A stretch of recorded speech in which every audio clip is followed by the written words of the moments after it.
you'll see me periodically.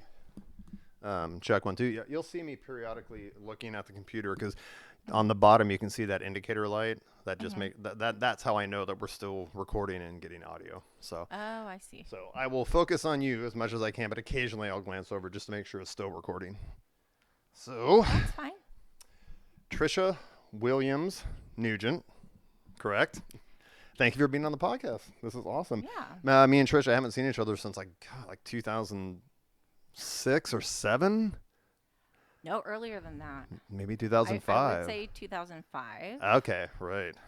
But both from Canby High School. You're class of 2000. Class of 2000. And I was class of 1990. Sorry, I probably shouldn't have said what class you were. We don't have to advertise your age. But as I told you, you still look like you're 24 the last time I saw you. Thank you. It's just not fair. There's no justice in the world. I have crow's feet and shit. Well, I mean, you're also older than me, so I'll get Yes, there. I'm aware. I'm on my way. I'm on my way. All right. Well, cheers. Thank you for having me over. I think you're going to be number 73, episode 73. I think is the next one, I believe. And most of them have had guests, but I've done several solo ones when I just couldn't book somebody, which is something else I thought about too. I wanted to say I appreciate that you were just like, yeah, I mean, if I have the time, we can do it. I've learned it is, and it's like anything in life, scheduling and actually confirming a booking is the hardest part. I will throw out 50 offers and most of them will say, oh yeah, that'd be fun. And then when I try to nail them down at a time and date, it just never comes together. And I ask once or twice. And then I just stop bugging them. I'm like, okay, it's not that important to you. But I do appreciate the ones that are like, yeah, let's do it. And actually follow through. Well, I've never done anything like this. And so, I mean, the first reason why I decided to do this was because I wanted to do it for you. I want to support you. Oh, that's very sweet. Thank you. And number 2, I've never done anything like this. So it'd be a very interesting experience for me. You know, I'm type of person, I'll try just about anything once. Yeah. And so, you know, I've never had a mic in my face. Except for karaoke at Denny's. A few times. And I barely remember that. So. That is. Oh, okay, I appreciate that. That reminds me of. I've done several coworkers, and one of them that I work in the tire shop with, Heather. She was the same way. She was exactly like you. She was like, "Oh, okay, that's something I've never even thought of, and I've never done." She's like, "I just wanted to do it because it was a new experience." So she came over and did it, and then I actually had her and another coworker on again. But she had the same outlook. She's like, "Oh, this could be just an interesting experience." And when am I ever going to have a chance to do it unless you want to take the time to learn how and invest in the equipment? I know. And then sit there and talk by yourself and make videos. Yeah. Which I could do that, I suppose. So you could start doing like vlogs on YouTube. Or You can just do that in front of your computer and upload them and go on your rants and I try to save the world. Oh, that's so tempting. I know, right? Uh-oh. I'm planting seeds. I have to be careful. It's scary, you know. No. Don't have to be careful. There's nothing's off limits. And I always also tell everybody too, talk about whatever you're comfortable with, but I'm not trying to pry. If there's anything personal you don't want to share, then just don't talk about it. Or if I bring up a subject you're like, yeah, I'd rather not, then yeah. Because again, I'm not trying to get dirt on. I'm not TMZ. I'm not trying to get dirt on people. But we have to give the shout outs. I don't know if you caught this, but I always give my shout outs at the beginning of the podcast to Kenny Chesney, No Shoes Nation rules. Tom Brady is the best. Go Patriots. You said Joe Rogan last time. I saw one where you said Joe Rogan. I might have in the shout out. Did I really? Yeah. How many beers in was I when I started the podcast? I was like, well, okay, because that's like the only name I recognize. And then that's funny because Rogan was kind of when I decided to actually do the podcast, I tried to model it off him. Because again, he doesn't edit. He doesn't come in with a script. It's just him sitting down with somebody and having a conversation. And, you know, he'll edit if somebody says something they want removed. But other than that, there's no real production to it. It's like I said in the message, we'd be doing the same thing if we were having coffee together and there were no mics. And I like having the conversation with people that's just real. And I don't want to have an agenda or bullet points, and I don't want it overproduced. I don't go back and edit silence out. You know, I want the conversation to flow. and I want people to feel like when they're listening to it that they're in the room with us. So Yeah. all right. So again, It's Tricia, interesting thank you for concept. doing this. Yeah. That's awesome. Back in lovely Canby, where I grew up, were you born here or moved here before school? I moved here. At what age? 11. And from? From Rock Creek in Hillsboro, and before that we Oh, lived in Woodburn. okay. I actually, the first house we moved to when we moved to Canby is just right across the street. Okay. And then 2 years later, we moved on the other side of the block. Um, when we were looking for a house, I really didn't want to live back in the neighborhood I grew up in, but it happened. I mean, just, it's weird how things work out. It was during a time when the housing prices were just starting to go up after the recession. And Oh, there's so a, this was after the crash of '08 and yeah, '09? this was Okay. in 2013. Okay. So housing prices were just starting to go up. And then, but the houses were really picked through. So there wasn't a lot of great options, but they When were you say still picked through, really, what's that mean? there wasn't a lot of great options. Oh, You're kind of like all the good stuff it has was been slim pickings. yeah, And what slim, was available was not necessarily what you wanted. right. Okay. Yeah, yeah. But, there's still good prices. So, it's really funny because it ended up that we bought the house from my high school art teacher From Canby. from Canby, What was the name? Might have been when I was there. He might have been the same teacher. Dorsey. I don't think so. She was the. I don't know how long she was the. Although I didn't take art in high school, so she might have been there and I didn't know. So yeah. But they were amazing. They gave us a good deal, and this was the house that we liked the most. And yeah, so And actually, now that I think about it, you talk well. You're not popping your P's. So go ahead and pull the windscreen off. You can just pull that sock off the mic. It'll make it pick up a little bit more. That's what that's for. Is that people like blow or pop their P's. It helps with that. I'll like But breathe into but the yeah, you're doing microphone. fine. So you don't need it. Mainly, it's more important if I'm doing an outdoor wedding. And Oh, there's wind, so it helps a lot with that. But yeah, you're doing fine. I just there's want to no make wind sure in here. it's picking up. You enunciate well. I do. Oh, thank you. So I'll tell a funny story about enunciation and speech.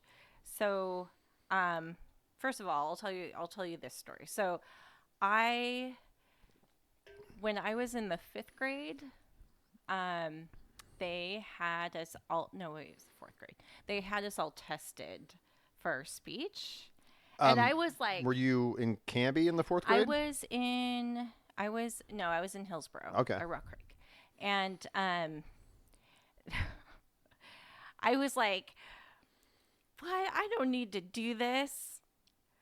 I talk fine." I'm just like, "Oh my gosh, that's just for the It's for the whatever ones that are a little kids." slow or whatever. I know I want to be PC, and and it turns out, and so I did the test, and they called me back in, and it turns out that I had a speech impediment. And it was quite severe. I couldn't pronounce S's and Z's. And that was just something you were born with, I'm assuming? I don't know because I'm a little angry at my parents for Aren't not we even all? noticing and not saying Well, anything, not trying to fix were it. your parents, was English their first language? Is that, maybe that's why Yes. they did, they were born here? Uh-huh. Oh, so they didn't have that excuse that they didn't. I'm trying to give them an It was out. just like negligence. What? Was what it was. So I ended up having to do speech therapy. I feel like I do have a little bit of impediment still, but now to my dad. My dad has a speech impediment, and that might be part of the reason why nobody cared. Or didn't notice. They were just used to Yeah, hearing it. possibly. Yeah. And his is from he actually his dad was in the military, and his mom, so my grandma, she's from Japan, and they got married after the or during the Korean War, and they my dad, when they moved around, they lived in Italy and they lived in Germany, and both times they didn't live on the base, and so my dad had to go to like an Italian school and then a German school, and Oh, so his languages that he really learned first were Italian and German. because this was during his formative years as a child. He was Yes. in other countries. Mm-hmm. Oh, that makes sense. And so and then also on top of that, his grandpa was out working, so grandma was home. She barely spoke English. Okay. She had a very, very strong accent. It was really hard to understand her a lot. Um, and then they did have a nanny that was German for a time too. So he kind of As he's learning how to speak whatever language, he's getting not the purest version. If he's trying to learn of English, not so that's what I much. mean. Right. Okay. No, no. So so your grandma was from Japan and Mhm. your granddad? He's from the U.S. He's from Indiana. Oh, okay. And then, wow. And then your dad, born here, and your mom Yeah, my mom born from, here, is she Asian? Oregon. No, my dad. My dad is half Well, half Asian. half Japanese. Yeah, Yeah. I'm just interested because I mean, you look Asian, but it's kind of that you only had it from a grandma. That was the only Asian influence, but it keeps coming through in the generations to follow, obviously. Yeah. I mean, it's kind of funny because there's there's some people that like have half Asian or quarter Asian children, and their children don't look it at all. I'm surprised, because I get that a lot. Yeah. Um, I mean, I'm surprised I do as much as I do.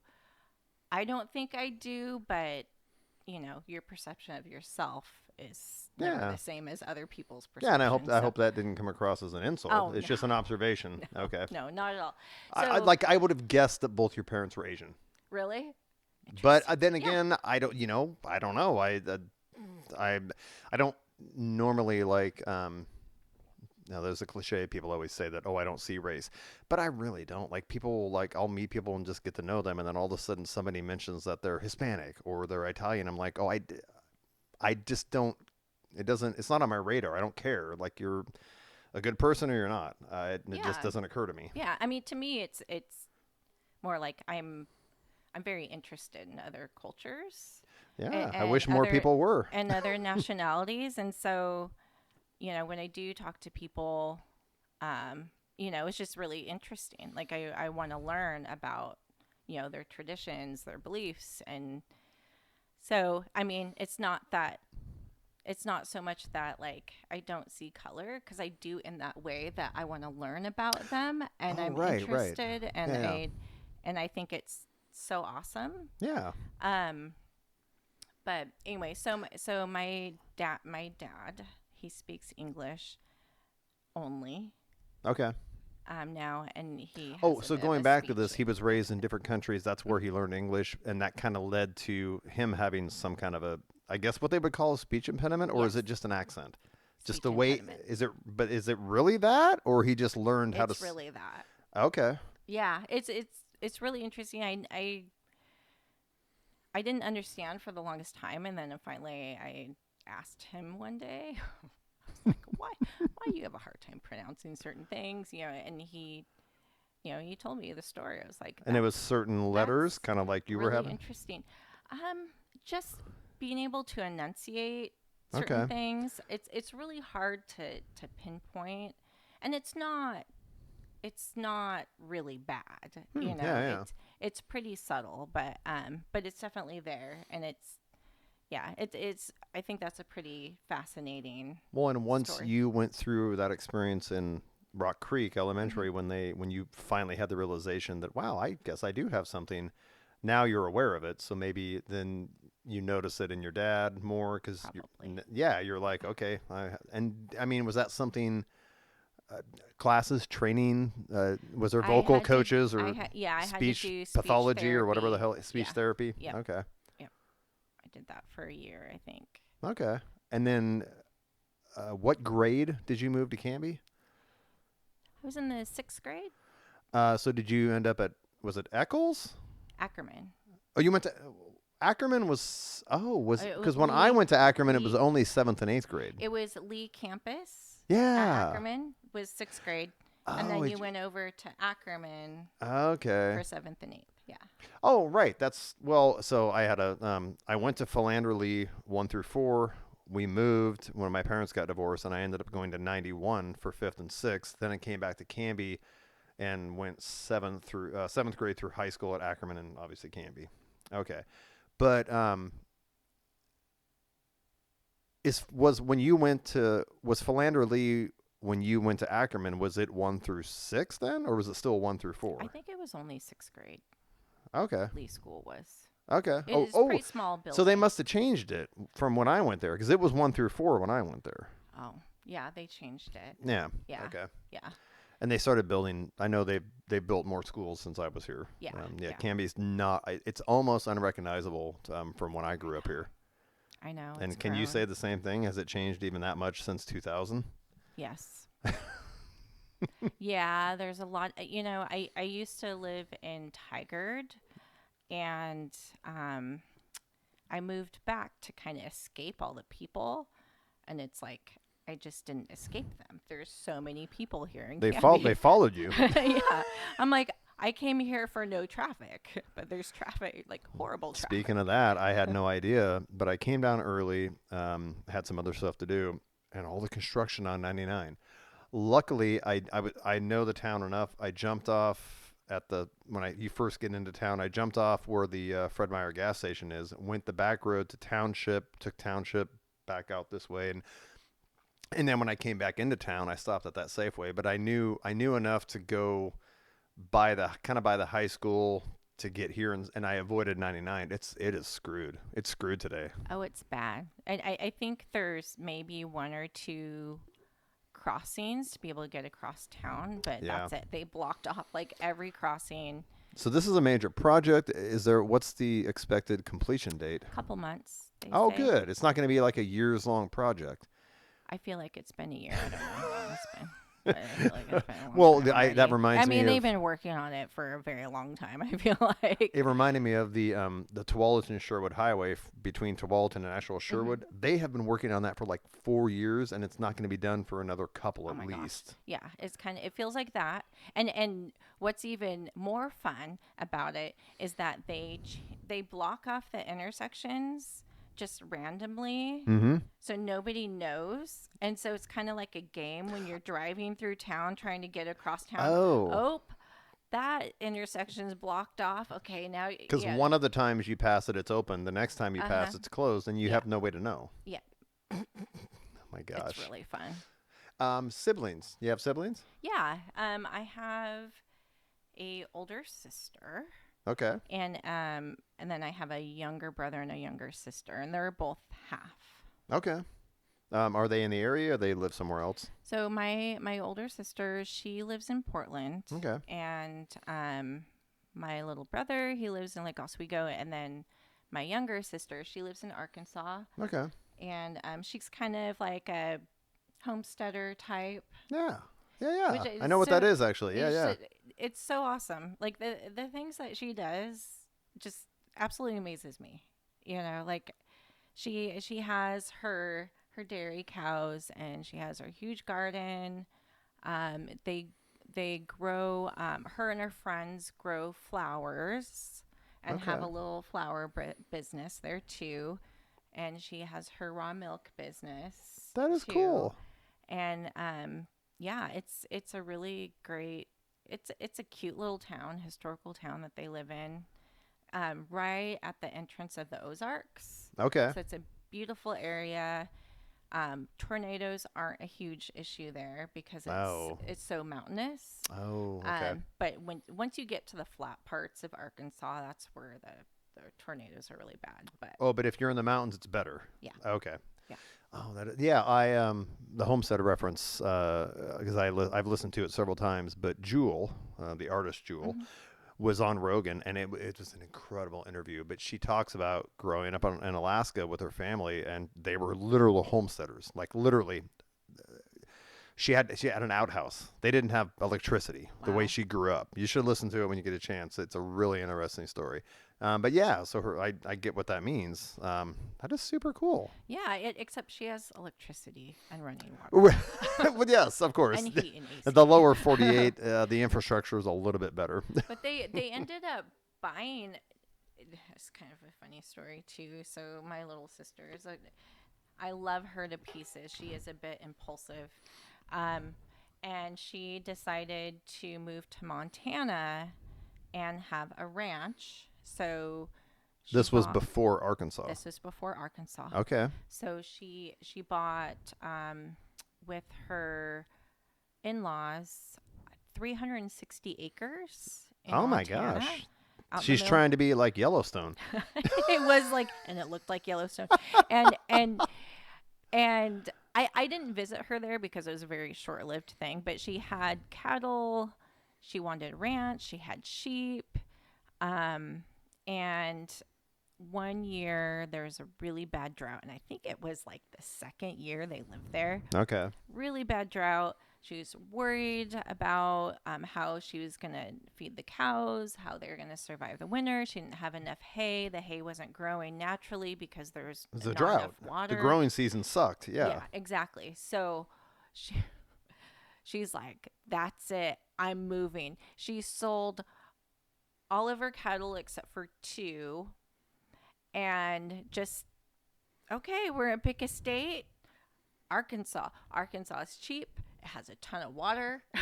It I rains was a gonna lot. say, how much like planning and thought did she put into picking the location? Um, Some some, research. Some research. some. You know, she just basically it was like, I need a place that has a lot of water, and Got it. has a good climate to be able to grow stuff. Oh, And yeah, so, that's gonna be the so South is gonna be a lot better than Arkansas Montana. is Yeah, perfect. a lot more Yeah. fertile, Yes. Yeah. and you don't have to deal with the deep freezes in the winter, No. and you don't have the barren, um, hot summers like you do up here. I mean, there you get pretty. It's hot and humid there. It's like a similar to like a tropical climate, except you in the winter it does get cold and it does snow, but it's not for very long. Right. Most of the year it's either very mild, like in the 70s, or it gets pretty hot in the Yeah, I have. summertime. It's a little bit north, but I have a ton of family in southern Tennessee. Both my brothers live there, and a ton of cousins. And I was just back there, literally like 2 weeks ago. And yeah, It was a it was so really hot and humid. humid. It was only in the mid to high 80s, but it felt It so felt much like worse. 100 degrees. Yeah. Yes. Oh my gosh. So so she just packed up and moved so quickly. It was funny too because my mom was planning to move to Montana to be with my sister and her grandchildren. And so my mom had just sold her house, getting all ready to move Her house. She had a house here in in Canby. Campy. Okay. And then my sister was like, I'm moving to Arkansas. So my mom's like, well, I guess I'm moving to Arkansas. I was going to move to Montana. She even had a house lined up and everything in Montana. So that's how kind of quickly this happened. Yeah. And but she loves it there. They ended up buying this beautiful historic house, has 6 bedrooms, 3 bathrooms, Like a 2-story, I'm assuming. two Yeah. story, gorgeous house. It was a bed and breakfast, Okay. um, but now it's their And you're family at this home. point, your mom was retired. My mom is not retired, but she's a remote worker. Oh, So cool. So she can move wherever she wants. Nice. yeah, Nice. but she ended up buying a house in Arkansas too, and they live there. I'm gonna go visit them in September. But That's one of your trips. Like you said, that your summer seems to be busy. You were supposed to do something this weekend, but well, so I went to Arkansas in December. okay. I went to Arkansas in December, and I got there only to find out that my family, except for my mom, had COVID. Oh, geez. And so I'm like, oh, great. So I stayed in an Airbnb. My mom and I went to a casino, and then my mom got really sick. So I'm like, I gotta get home. So I ended up flying all the way to Arkansas to hang out for one day, and then I flew all the way home. Are you serious? That's like a 5-hour flight. Oh my gosh. It's the trip itself is 12 hours. So Oh. you have your flight, which is roughly around 6 hours, but you Yeah. also have your layover, and it's also a 2.5 hour drive from the airport Oh to my the town. gosh. Oh wow. Yeah, And then had to get back on a plane a day later and do it all over again. yeah, that was I'm that was sorry. the worst vacation ever. It wasn't And a then I vacation. ended up getting sick. Oh God. Um, yeah, it was the worst vacation ever. So I won't go during that time of year again. I'll go in Yeah. the summertime. Well, I would assume that spring and then like September and early October might be the best time to be there. Yes. I'm guessing. Yeah. Yeah. Because Yeah. I've in the last couple of years, because my dad ended up in Tennessee for the last few years of his life, so I've made several trips back there at different times a year. So now I kind of know when is it good to go. July is not the best, No. and No, you August don't. probably either isn't. No, you don't want to go in July. And October's great. So what is that? Mountain View, Arkansas is the folk music capital Mountain View, Arkansas, the folk music capital of of America. I- of I guess of anywhere, of because folk anywhere. music is like I think it's either the world or it's probably America. the One world, because I think probably the folk world. music is an American style. I think, I mean, yeah, I think kind so. of. But that place is so cool because they have a huge park in the middle of the town, and there's all these chairs and benches everywhere, just random chairs and benches filling this whole park, and you're just like, and they're just scattered. They're not in rows or anything. But they're And permanent, or they're just no, left there. just So left there. oh, And, okay. and and I'm like, what kind of park is this? Like, what is this? And what happens is people will just go there and just play music. I was gonna say that you'll just have random artists They just just go there mhm, randomly and play mhm. music. That's called busking. I Oh, learned this oh, interesting. when I started playing guitar, but that's what that's called. So whenever you go downtown Portland on the waterfront, or Vancouver where I live now, our waterfront up there is now the big new shiny object, and everybody, you'll just walk around and see somebody, whether it's just acoustic or maybe they have a little speaker. You just walk around in the city and you see them on a street corner playing. That's called busking. Oh, interesting. Sometimes I they didn't ask know for there was a tips, term for it. sometimes they don't. But that's kind of what that is. You have a lot of musicians in that town, it sounds like, Mhm, that just mhm. randomly will show up, and Yeah. if there's enough of them in that area, then you Then you could have a concert. there's a pretty good chance that whenever you go, somebody's going to be playing music. That is Yeah. super cool. Yeah. So my niece, she's now 9 years old. At the time, she was 7, I think. She takes fiddle lessons there, from the the champion fiddler in the U.S. Oh Like my God! she's number one fiddler, and But he happens to be there. That's awesome. mm-hmm. I mean, and I guess why wouldn't he be there? but and it's just the cutest thing. It's the cutest thing ever. Even though it sounds pretty wretched, it's really cute to watch her play. Actually, sounds and, amazing. Oh my and gosh! so And it's the it's best very time for sweet. kids to learn. I wish I would have learned guitar when I was a kid. Hmm. We all learn things better if we start as a child, whether it's a second language or how to ski or snowboard or whatever. Your brain is just more malleable Oh and, yeah. and receptive as a child. And especially if it's a physical thing like skiing or snowboarding, you don't get hurt as bad when you fall. You can learn better at that age. And then I learned snowboarding when I was in my 30s. And Jeez, almost killed myself before I got proficient. It hurts when you fall in your 30s, and it doesn't when you're 10. I haven't been snowboarding in so long. I was never big into snowboarding, but I've been quite a few times. So yeah, you can. I mean, you're not getting on the half pipe, but you can make it down a blue. It's a very inconvenient sport. It You It's can't just, expensive, and it uh-huh. takes. I mean, like it's And a it, whole day yeah, just to get up early, very pack the inconvenient gear. sport. Yes. Oh my God, it's You very can't involved. just pick it up and do it. Right. There's a whole thing production that has to Yes. happen in order to Yes. do it, and then it costs a bunch of money And too. there's a way to make So it as efficient as possible, but it's still a lot of work and effort. yeah. And organization every time you want to go. So those types of activities I'm not so into. Yeah. That takes so much effort, but it is fun. It is fun.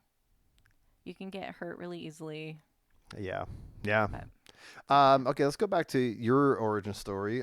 Can be from starting in the 6th grade and then all through school here. So yeah, your husband's last name is Nugent. Was his dad a teacher at Canby? yes, The wrestling coach. yes. Oh my God, I forgot his first Dan. name. Dan Dan. Nugent. Yes. So Mhm. I didn't wrestle. I played football, but he also, when I was there, was teaching driver's ed. So I took driver's ed from him. He did teach drivers. That is so funny. I was hoping that was his dad. Is he still around in the area? Oh yeah, yeah. They But he's live here. retired, I'm assuming. He's retired. Okay. Yeah, and they live here in Canby too, and they're both of my in-laws are just awesome people. I always liked him because he came to Canby. He started there when I was in high school. It must have been my sophomore or junior year, but I was there the first year he taught.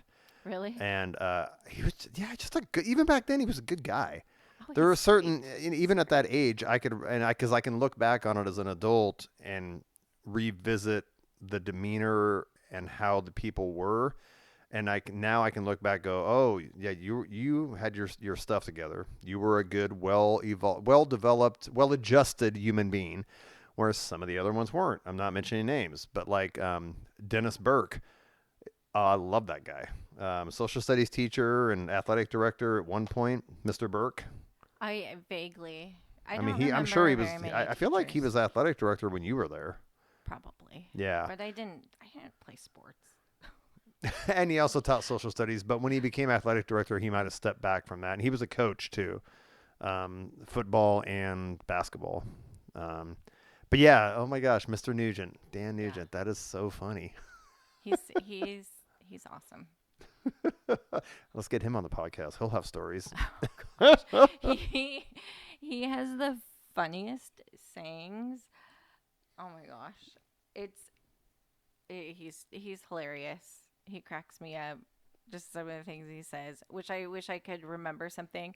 But one of the gifts for his retirement was I don't know if Vaught was teaching at the time. I think he was. He was the football coach for a long time. And he put together a book of Dan's sayings. Oh, for his everybody. quotes kind of a Yeah, thing. his quotes. Yes. Yeah. I wish I had that book. I don't have one, but it's so funny. And they're he helps me so much. He's so great. Oh, that is But really good to hear because I always liked him as a teacher, and he just seemed like a down to earth, real person that got it. And I'm assuming when he started there, he must have been in his late 20s, maybe 30. probably. Yeah, because he started in, I'm thinking, 88. Yeah, he was just cool though. He was relatable. Mm-hmm. Maybe that's the word I'm looking for. All right. So you go through high school here. And then what was this is a question because we are only 10 years apart as far as experiencing Canby High School. What was Canby High School like for you? I'm kind of curious to compare it to my experience. I hated high school. I hated high school. Okay, that's okay to say. I didn't hate it, but I had it wasn't the worst time, but when I was in high school, I was very insecure, kind of the awkward kid. I had a toe in the athletic cool cliques because I played football and ran track and stuff. But I was never in the in crowd. But I also wasn't in the stoner crowd that hung out on the exit there smoking on the brakes by the stop sign, although they've remodeled the back now. And I obviously wasn't in the smart kids group that were on student council and yada yada. Wasn't into the arts thing and the plays. So it wasn't bad, but I didn't kind of start getting comfortable in my own skin until my senior year. Yeah. So it wasn't horrible, but sounds like you didn't like high school. Well, I I didn't really fit in anywhere. I was friends with everybody. And I was so one of the things was my sister, my older sister is only 2 years older than me. Okay. She was like the most popular girl in school. Okay. What Everybody knew her. was she just like a social butterfly, or was she in a certain what you would call clique? I hate that word, but you know what I mean. Everything. Like Just everything. everything. She was everything. She was a Renaissance woman. Yeah. like she, she was with the smart, she's super smart. Okay. Very, very, very smart.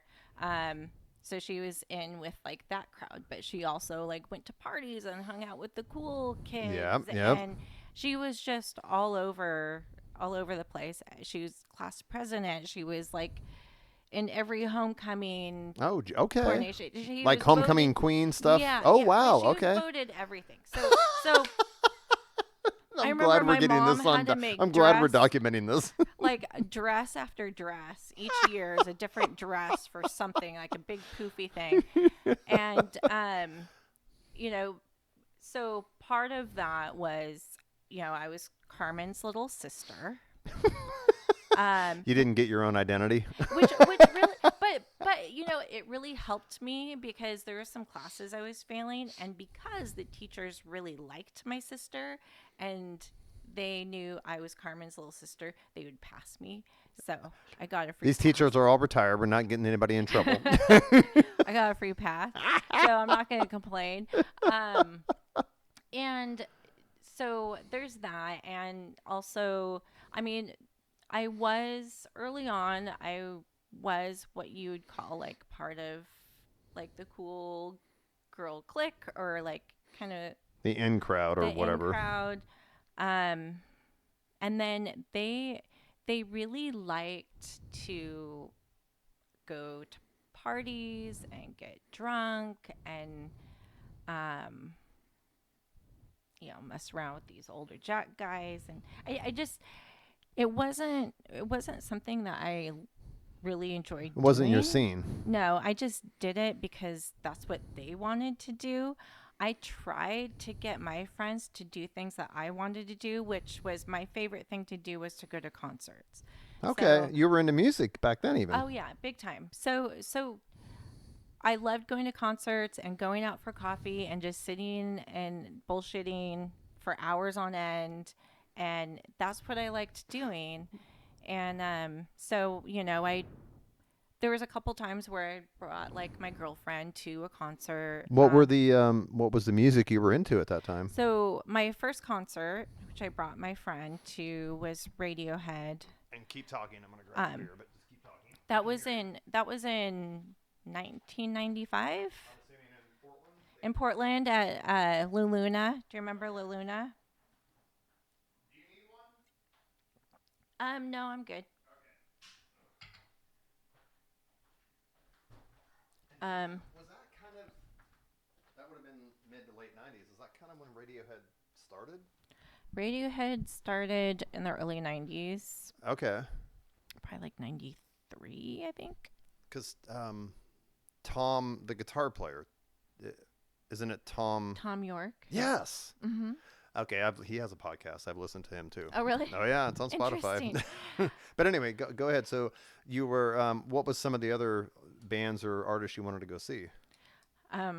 Well, there was a lot. I mean, there's a time where I was going to concerts every month, but I brought one of my girlfriends to go see Mazzy Star I feel like I've heard that name, but at La Luna. Okay. And we I went to quite a few concerts. Went to a lot of music festivals and things. Were you? This was about the time it got big. Were you into the whole Seattle grunge scene? Oh, I loved it. That Pearl was like Jam, Nirvana, all that that was stuff. my Sunny ambition Day Real was Estate. oh yeah, I love Sunny Day Real Estate. I'm gonna go see them on the 21st. Yeah, I So saw that they yeah, reunited for a show. I hmm saw that. Yes. yeah. So I what I wanted was to work in a coffee shop in Seattle when I was 18. Like that was my ambition. I ended up working at Starbucks in Tigard, but Okay. when I was 18, but close enough. But yeah. So I didn't like to party so much. I just that wasn't my thing. And then I met my best friend James, and we met. Is he from Canby? He's from Canby, and I think it was like freshman year of high school. We were in a drama class together. You did drama in high school. It was just a drama class. I was not a Oh, drama you person. did you were you in some of the plays? No, Oh, okay. no, no, no. Okay. It was just a drama, like an extracurricular class. Okay. Yeah, yeah. An elective, is that what they called it? Yeah, an elective. Yep. Yeah. And so we became, we became really good friends. And what I liked about him was that he was really funny and he was fun, but he was never afraid to be himself. And people made fun of him. Because he was comfortable in his own skin, it sounds like. They would say things like, "Oh, he's gay," or "Oh, he's this," and but it was just like, he didn't care, and I stood up for him. Like, I like the way he is. He's interesting. He's not afraid to be himself, and his best friend at the time, Jason, which is my brother-in-law, Dan's son, Okay. other son. Okay. So Jason, James, and I we were best friends since we were about 16. And Jason, the same thing. Jason was super nerdy, really into video games, and like Japanese anime and stuff. But I liked him because he was authentic. Like Right. he didn't try to fit in with anybody. He was just him. Yeah. And that's why so the three of us became best friends and hung out a lot. And and there's other people here and there, but like it was mainly us. And still to this day, Jason and I, he's my brother-in-law now, but James is still our best friend. And we're still close. We still hang out all the time. That's cool. Yeah. So music scene again, definitely into music and all that stuff. High school wasn't the best experience, but when you graduate in 2000, what were your I don't know, aspirations? What were you thinking? Where were you at in life as far as, who am I going to go to college, or am I going to just work, or I'm going to take some time and work at Starbucks and figure it out? I had a roommate. She'd make fun of me for this. My dream was to work in a cubicle and make enough money to support myself. That's all I wanted. That's all I wanted. I didn't want to deal with customers. I didn't want to deal with people. Oh, I so just no, wanted to be in a limit the cubicle. face-to-face human interaction. Limit Yeah. that. Yeah, and I even took like a filing class in college just to learn how to file. Maybe I could get a filing job, like Are we saying you're an introvert? I am so introverted. But you love to talk. But I know, and I'm a talker too.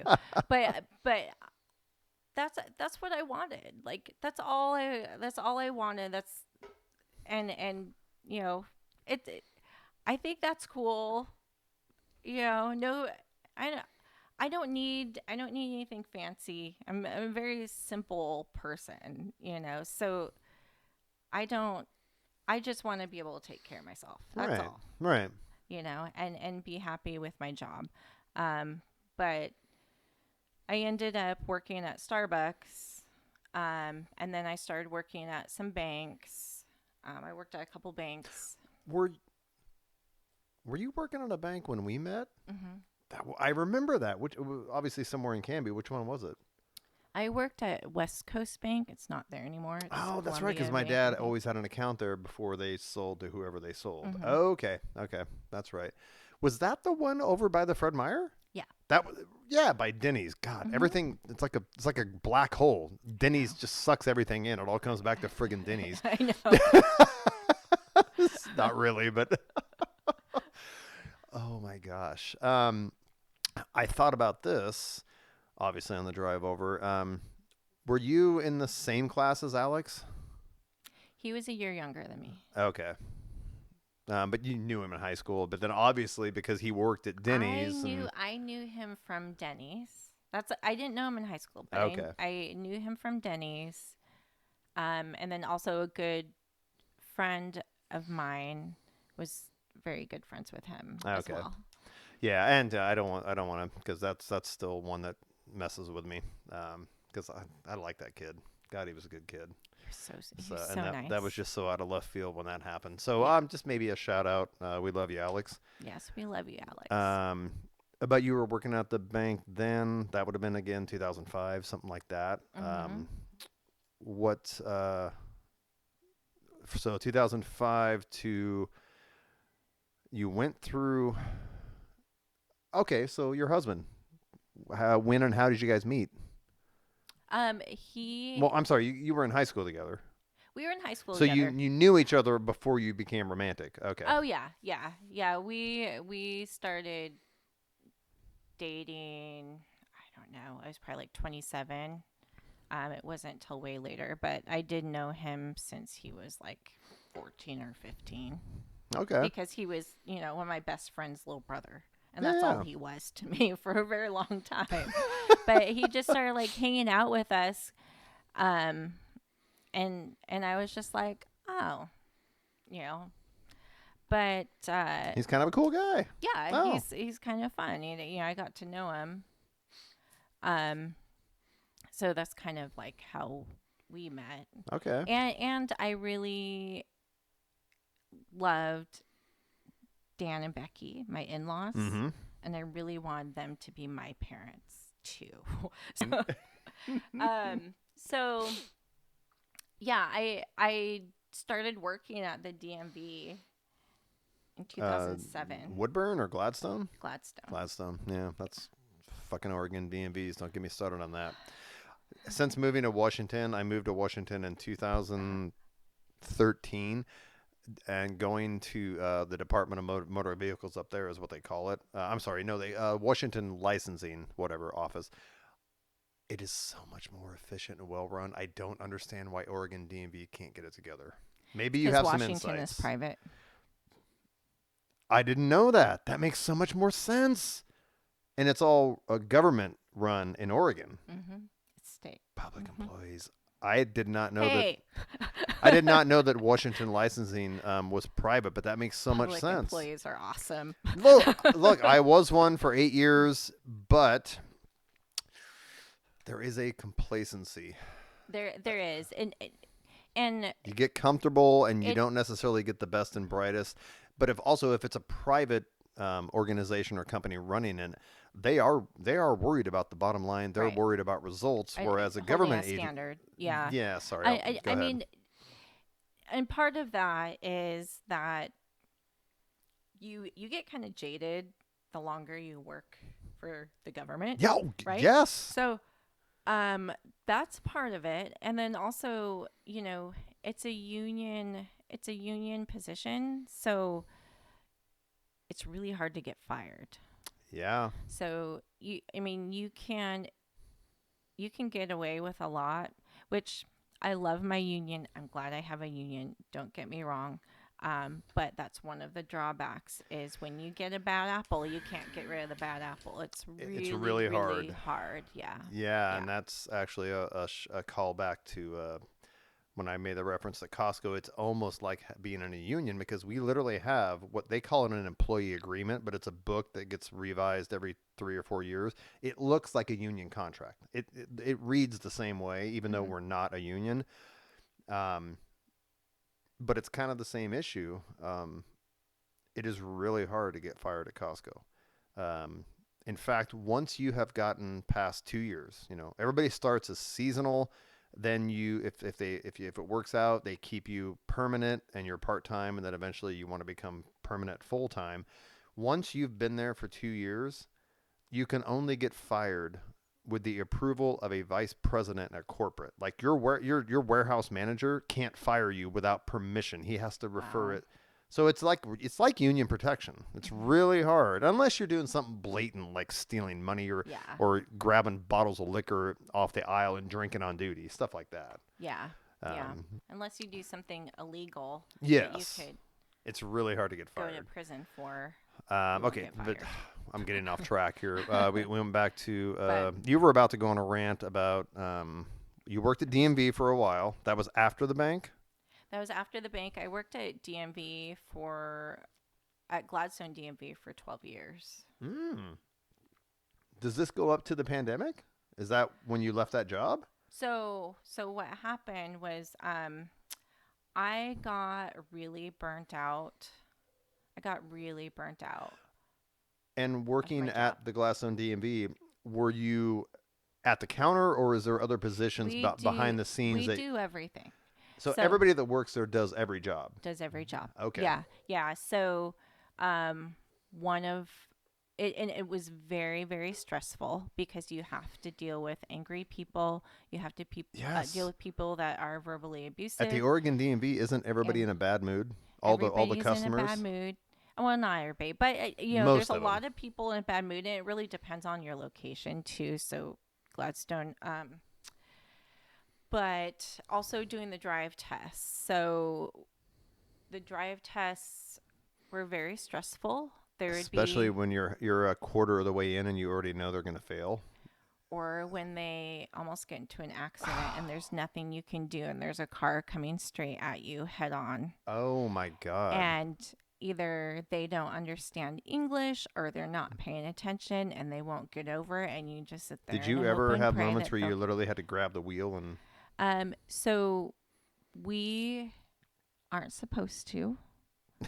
even if it would save your life? If it was an extenuating circumstance, like I'll tell you a story.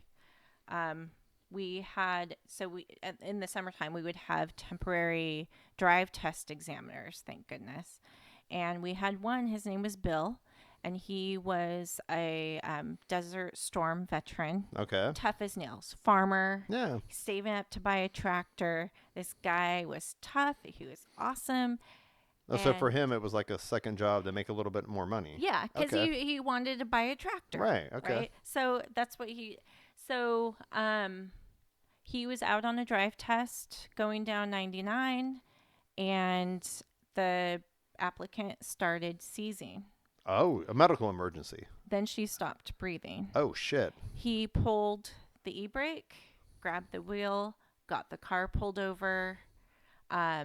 Somebody noticed. They called 911, pulled her out of the car, gave her CPR to get her breathing Yeah. again. And so, he saved her. And so she calls back a couple weeks later. Know what she says? So when can I take my drive test again? It's like, I don't think we're gonna give you a license, because if that's gonna happen I when was you're really driving, you're gonna kill somebody. I was really hoping the doctor turned in something. Right.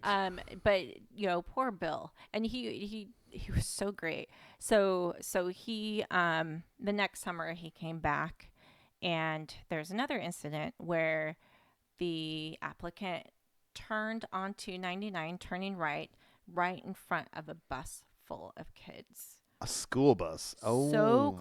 So he came in from that drive test. He was white. He was sweating. I've never seen this guy. I mean, this tough guy that got medals in Desert Storm But this traumatized him. was so yeah. Yeah. I mean, and he's like, I can't do this, and he left. I get it. He left. He's like, I need to go and have a whiskey. I can't do Yeah, this he's anymore. like, And he it's left, not, and he quit. the tractor's not worth the stress of my life. But if you can imagine doing drive tests, like that's how stressful it is. There's times where I thought I was having a heart attack because somebody almost killed me three people in a row. God. And they only give you like $5,000 in life insurance. Um, so so I got really burnt out of the DMV, and we ended up right about that time too. We took a trip to Japan with my friend James and his partner, and my sister met us there. Um, so we had this nice trip that we've been planning for a long time. It was in 2019. Um, we had a great time and saw like family that I hadn't seen. I went to Japan when I was 14, but I hadn't seen her since then. I met my second cousins for the first time. It was really awesome Yeah. trip. And I got back and I was just like, I can't do this anymore. I really can't do this anymore. Um, and by that time, I got my interior design um, residential certification in interior design, Okay. and then I was I was working a lot, so I was doing a lot of interior design work on the side, and I Okay. was getting to the point where I was so busy with jobs where I could kind of make that transition Yeah. and maybe work like a part-time job or something. So I ended up leaving DMV, leaving the state, working at a furniture store after and I also was doing interior design work.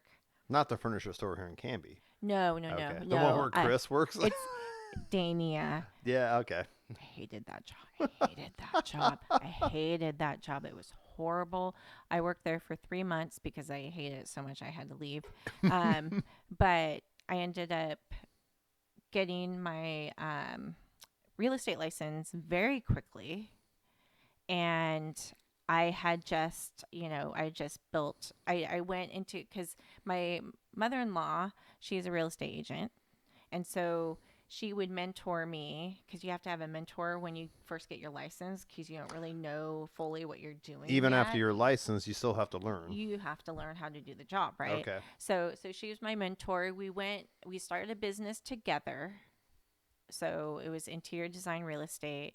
I created our website, had all our marketing materials, had everything going. I'm like, okay, it's time to look for a part-time job.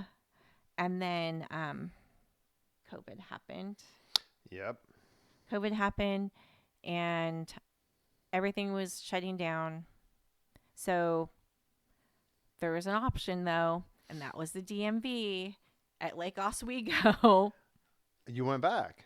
So I ended up going back, Mm. and I was there for a year, and then I listened to a lot of audiobooks because my commute was very long. Traffic is terrible Yeah. going from Canby Lake Oswego. Oh my God. Yeah, that's insane. So I And listened to there's not really any back roads. You have to get on the freeway. yeah, yeah. It was terrible. So I listened to a lot of audiobooks, and I was really into like these financial audiobooks. And there's this one that I listened to, and it's like my most favorite book ever. It's called Your Money, Your Life by Vicki Robbins. And it really put into perspective what I was doing. I had a total epiphany. Like if you look at the amount of time, your pay from your job, right? Amount of time, the time that you spend at your job. So like let's say my lunch hour. That's the time I'm stuck there. That's not free time for me. I'm stuck there And during you're not earning money on that lunch I'm hour. not earning That's money. the point, So right? so yeah, so your time, your commute time, the money that you spend on clothes because you have that job, makeup because you have that job, vacations because you have that job. If you add up everything, every expense of money and time because you have the job that you have, and then figure And out then how much you subtract it from your salary. and then you can figure out actually what your hourly wage is. Oh. So I did that, and I was making about $10 an hour. And then I was you burst into tears. I was making $10 an hour because I had the job that I had. Yeah. And then I am just like, you know what? I don't need to do this. So I started applying for other state jobs that were remote because there was remote jobs coming up. Yeah, yeah. And I'm like, I don't care if I have to take a huge pay cut every month. I don't care. I can't do this. Well, but you're also by getting out of that routine, getting off the treadmill, you are saving money. You're saving some money. All that stuff you just talked Oh about. yeah. If I worked at home, I mean, because I wanted a work at home job. If I worked at home, even if there's some jobs that paid like $700 less a month than what I was making, from just working at home, it would make that up Easily. in my time and the Time. money There's no spent gas, on gas, clothing, food, all that makeup. stuff. Yes. Yep, exactly.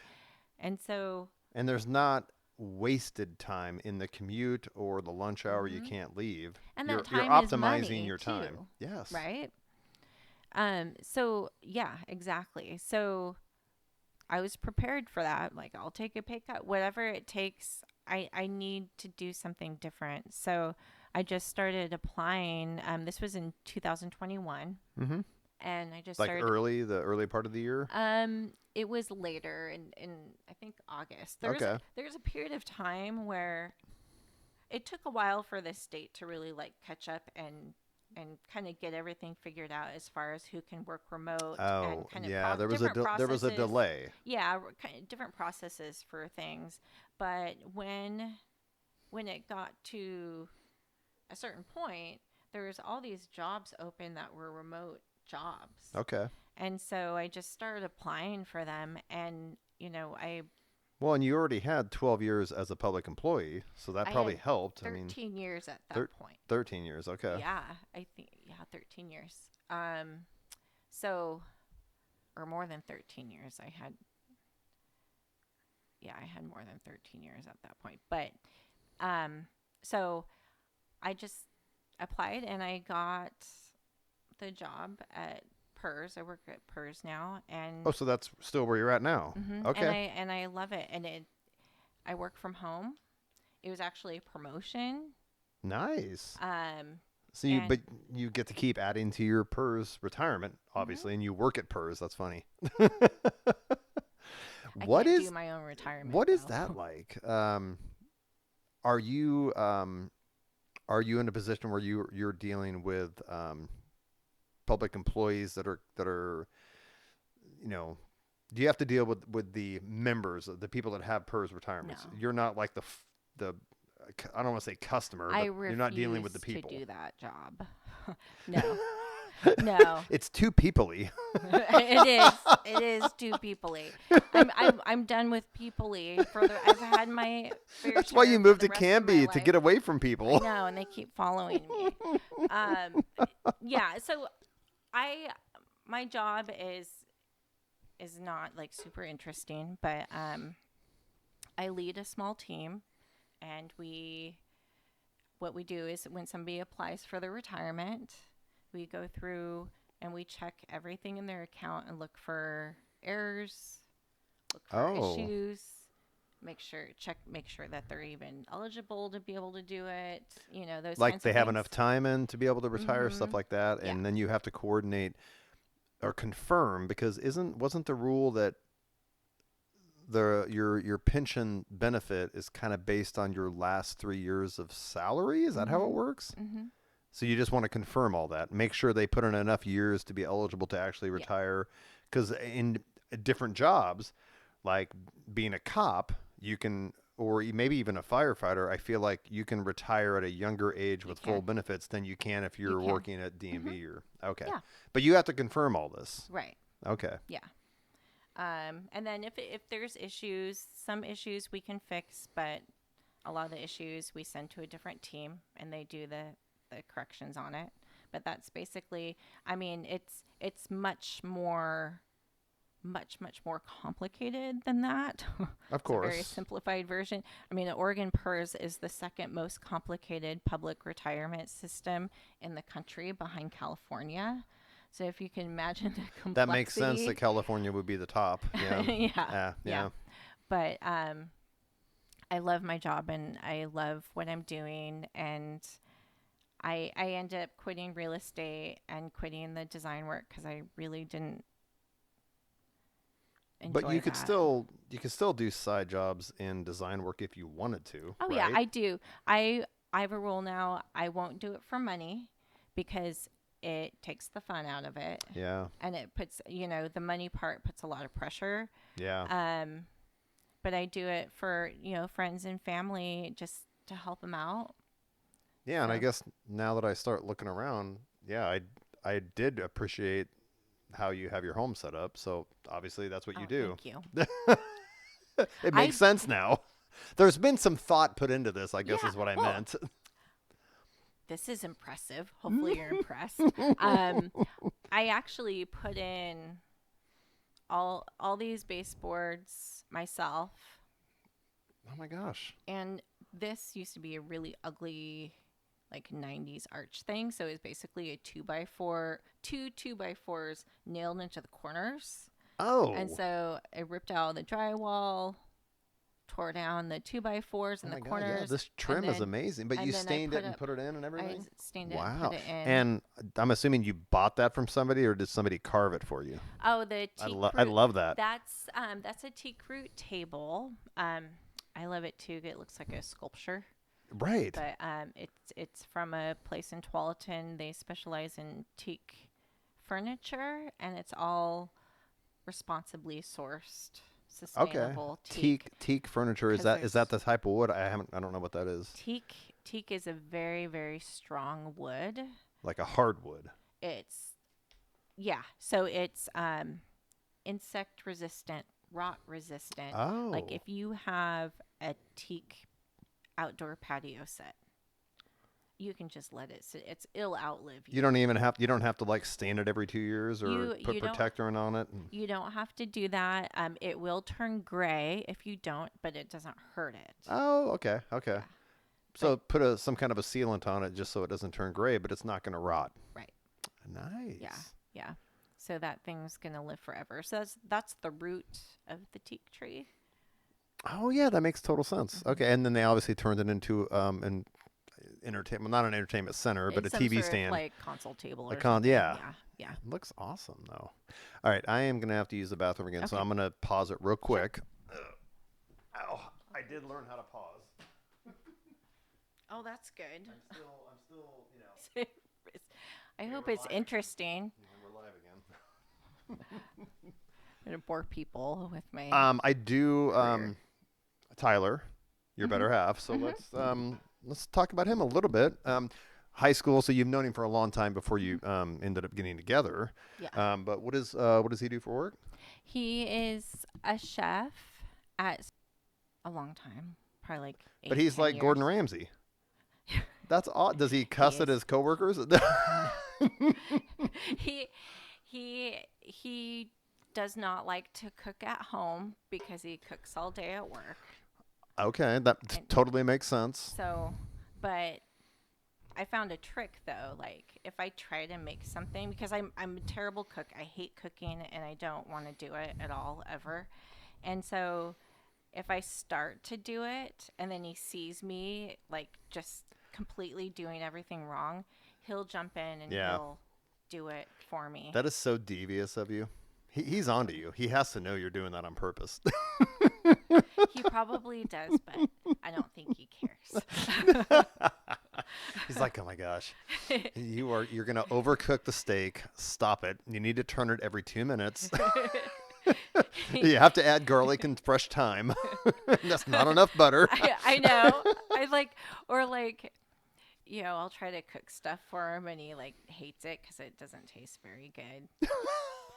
But I'm just like, well, that's what you get if you want me to cook. Like, That is so that's what you funny. get. Sorry. Like, I have done a deep dive in the last several years, but like, the Gordon Ramsay YouTube video for how to make scrambled eggs. That changed my world on how to actually make scrambled eggs. I don't know if you have you seen it. No. You should sometime watch it. Mm-hmm. It is such a process, very labor intensive, but it is so important to do it that way to make. Because like you've been to a standard like hotel or motel continental breakfast or restaurant breakfast buffet or whatever, where you just go. The scrambled eggs are always overcooked. They're not supposed to be cooked that much, and they should be creamy and not hard at all. Yeah. You don't want them runny. There's a fine balance between Yeah. runny and I'm sure Tyler knows this. Yeah. But I've watched that video so many, and it's like now it's a thing. It's a performance, and my wife will laugh at me because I'm literally like this and on the heat, off the heat, on the heat, off the heat. You have to keep working it with the spatula. You have to keep stirring the eggs so they don't overcook. And there's a right time to add the salt and pepper. You don't add it too soon because it'll break down the proteins. And you have to have a good knob of butter in there, and then some creme fraiche or sour cream, as they call it in America. And you add that at the end to help slow down the temp or lower the temperature so they don't overcook it. Yeah. I'd be interested to talk to Tyler about cooking. Tyler makes them that way. I do not. I just put the egg in a bowl and I whisk it really good. And I just dump it on the pan. You crack it in the pan and stir it that way. I just dump it in the pan. Oh, I love this. And then I just, whatever. Throw some pepper on it. Call it a day. Or some Mrs. Dash. I mean, that's an egg is an or egg. the everything but the bagel seasoning is great on scrambled eggs. Oh, you can add it at the end. That's a really good flavor too. But yeah, so let's. I'm sorry. So he is he like the head chef there? No. He's the sous chef. Okay. Yeah. And how long has he been there? Like I don't know, like 10 years or something. Oh, that's awesome. So nice and stable. Right on. Oh yeah. It's hard work, and I'm hoping that he won't have to do it. He's forever, until he's retirement age. Right. Yeah, the goal is to have because it's such a labor intensive job, and it's so bad for your body to cook like that. Yeah. The hope is to have him be able to semi-retire early. Does he have any aspirations of wanting to open his own place? That's so expensive. It is, I thought about it 'cause I have and risky. I have so many business ideas. And I would love to do all of them, but it costs a lot of money to make a business or a restaurant for that matter. The initial investment in any kind of a restaurant is so high, and the first 2 years you're going to lose money. You have to be ready for that. And the market is just oversaturated. So you have to really find a way to stand out and differentiate yourself. But with my idea, okay, what is it? This is my idea. It's called Super Salad. So SOUPER salad. I see the play on words. And it's just a shop that has really, really good homemade soups and really, really good salads. And you get maybe like a fresh roll or something. But it's a place that you could go and dine there or take out? Mm-hmm. Okay. And probably open 11 to 6 or 7. Yeah. You're not going to go late night. No. Mm-mm.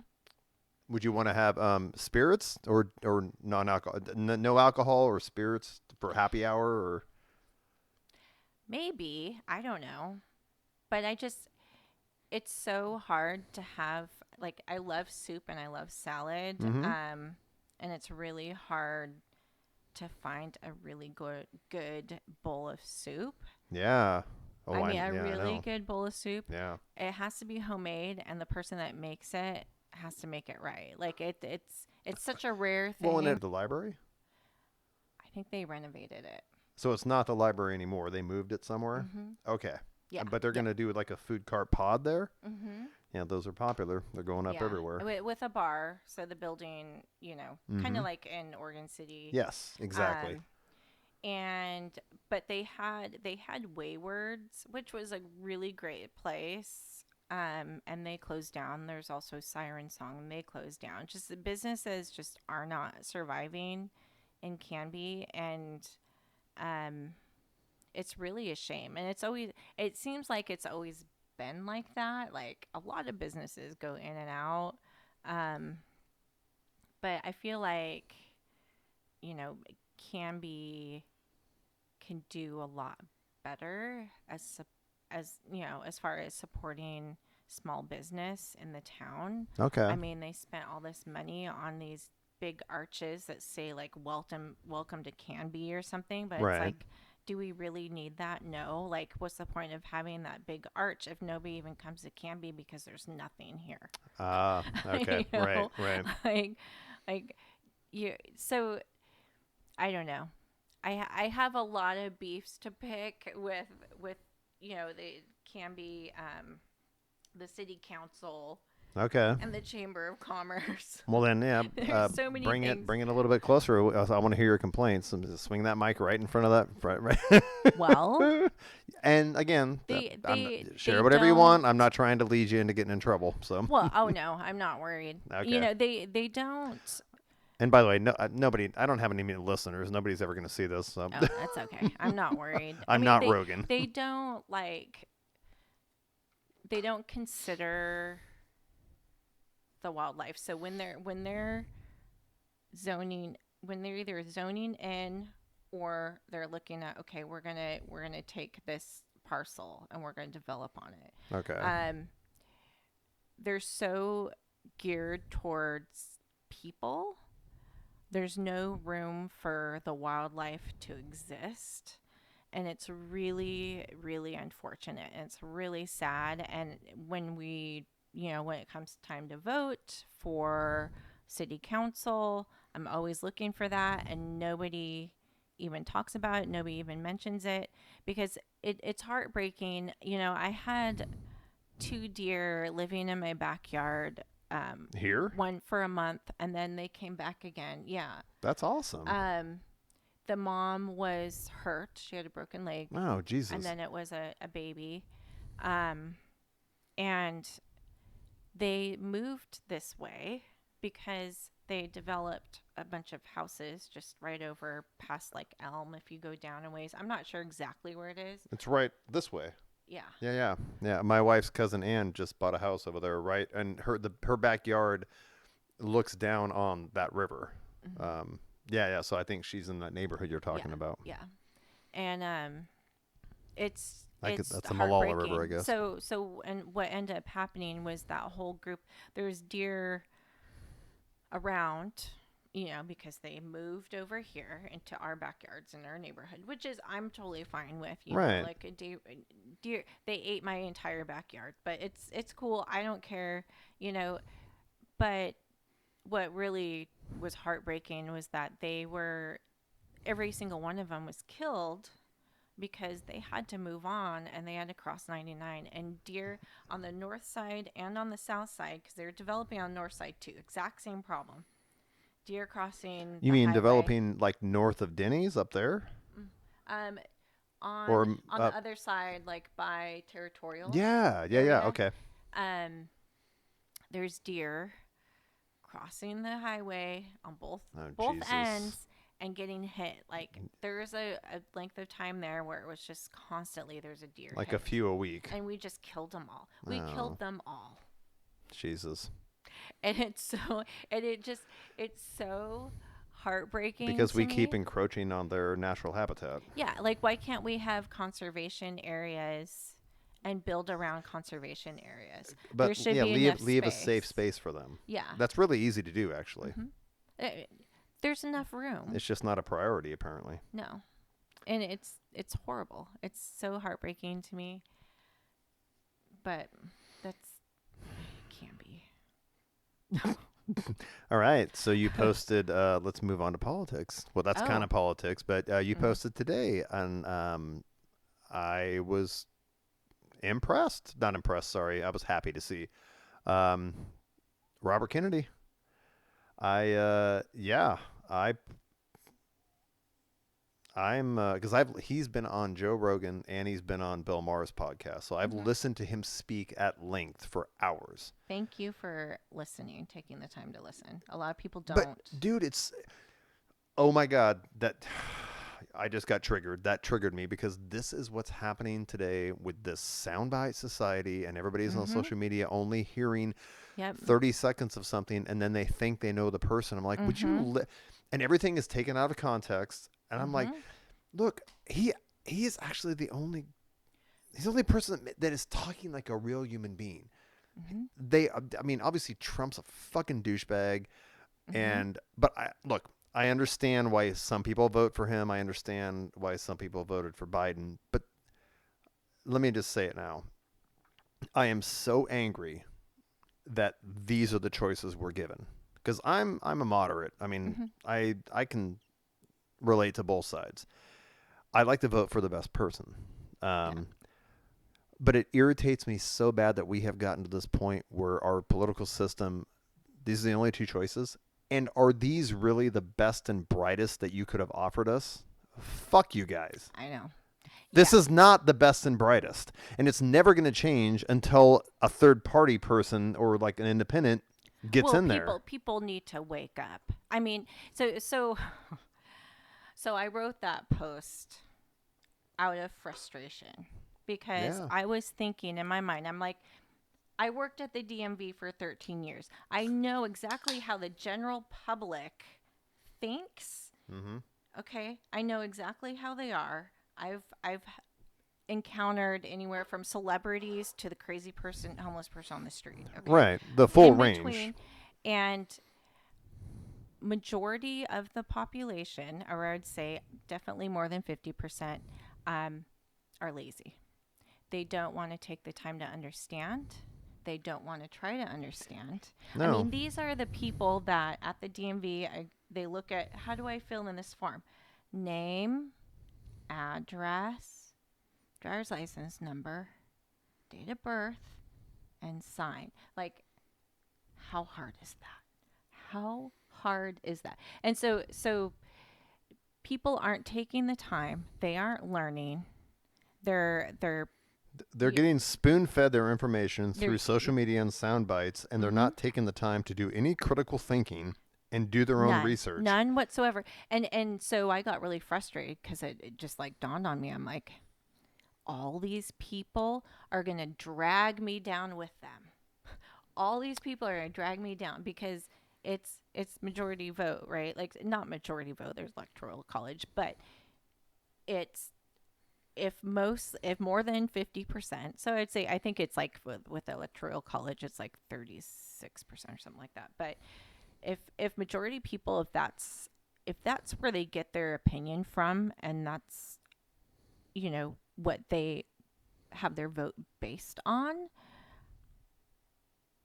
that's not fair to me. Your ignorance Yeah. is totally not fair to me that Right. you choose to be ignorant, and it I was so frustrated by it because I so I wrote that post. That's why I wrote the post. But it's just it's amazing to me, like just how sideways things have gotten. I did do petitioning for Kennedy on the 4th of July. Yeah. Oh, I think I Um, saw that too, actually.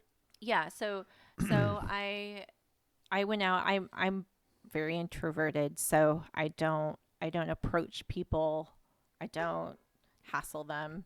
Right. So what I did was I created signs on the back of my clipboard, and I just walked around Canby Days in the parade, You were and being very passive about it. yeah, I'm and not going to be people, in your face. yeah, and Right. people were like, they would look at it, and I'd smile at them, and they'd be like, "Oh, I'll sign your petition," um, but there's a couple instances where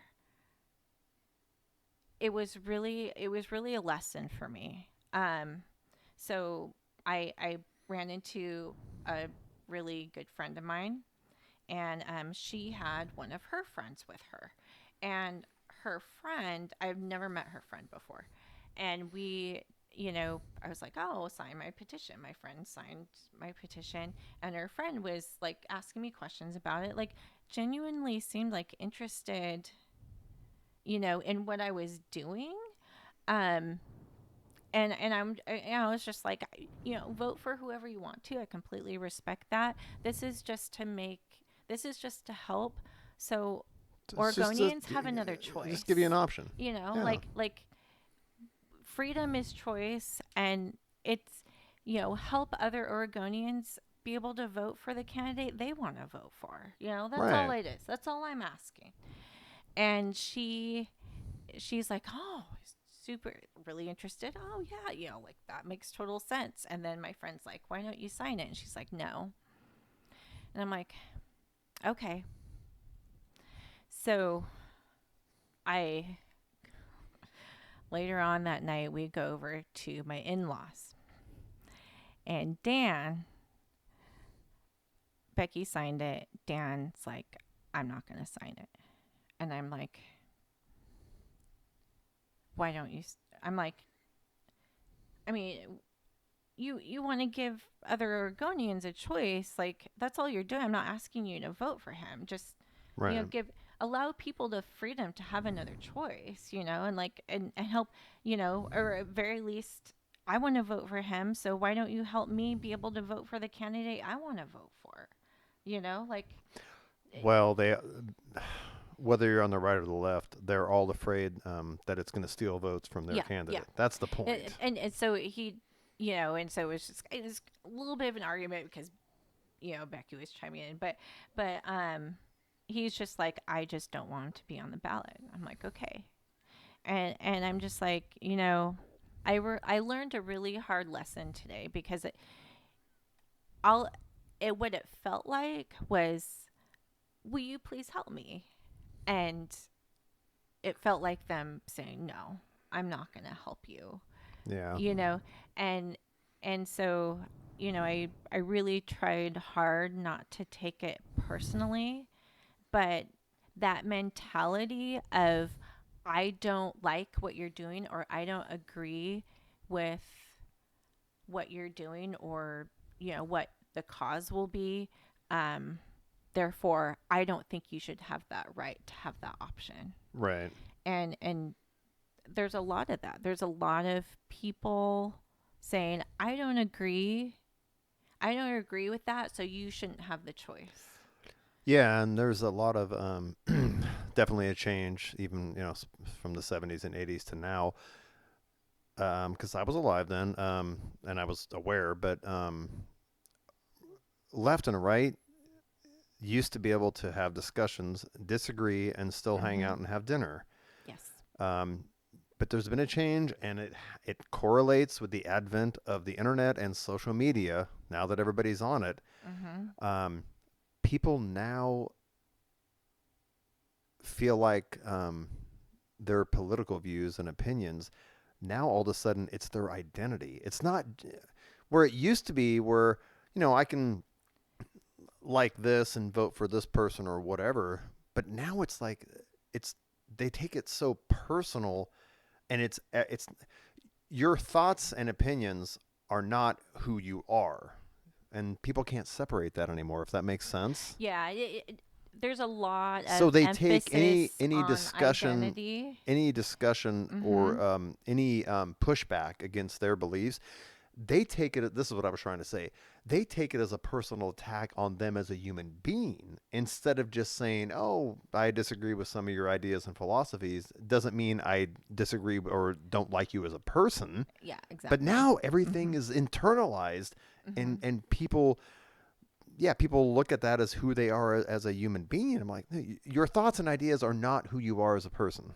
But Yeah, we yeah. can't I mean, separate that anymore. we're allowed to have different opinions, right? We're Yeah, allowed to have different opinions. We're allowed to believe different things.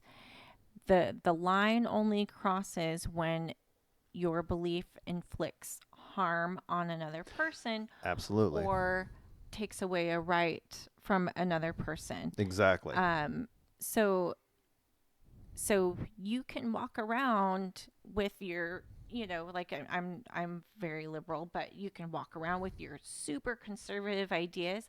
Totally cool with me. I'll love you just the same. Just don't try to take away my right to be Right. able to choose Yeah. something. Um, but yeah, it's. Saw this quote the other day. Somebody, I think it was on Twitter or something. They go, the the real Democrats are independents. Yes. And I believe that's so true because what it means to be a Democrat is completely different now. Oh my gosh. Completely different. Do you listen or watch Bill Maher? Yes. Yeah. He quotes that. He sums it up so much. And one of his things he preaches is, or he says it so much. He's like, "Look, I haven't changed. I'm still the same Democrat liberal that I always was. The left has changed. Mm-hmm. They're not the same people they were in the 80s and 90s. They've kind of gone too extreme." Yes. And I love one of his other things. He says, "Look, half the country voted for Trump. Half the country voted for Biden. I don't want to hate half the country. They're not bad people. I'm not going to get into this position where just because you voted for Trump, I can't even speak to you, or I think you should be, kicked out of the country or something. That is stupid. I'm not going to hate half the population of America because they voted for somebody else that I didn't." Right.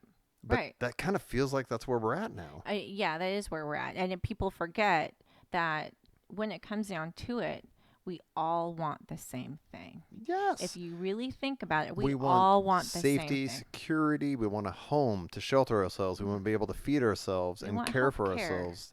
And we want to feel safe. We don't want to worry about a nuclear war, clean food, or a fucking pandemic. A clean environment. Yes, we all want the same thing, right? Yes. So how we get there might be different, but people need to remember that we aren't that different after all.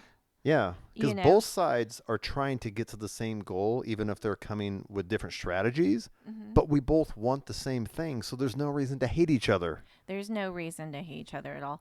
And so what I realized, so this is kind of like my story is, so I was, I've been a registered Democrat, ever since I started voting. My, first election was in 2000 or something like that. Mm-hmm. And that was the Gore Bush one. That was the first time you voted. That was the first time I voted. And that was the first time it kind of became a shit show. That was the first time it kind of became a shit show, too. Oh my God, yes, the hanging chads in the Florida.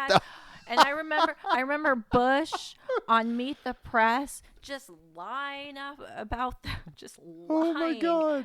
the weapons of mass destruction in Iraq.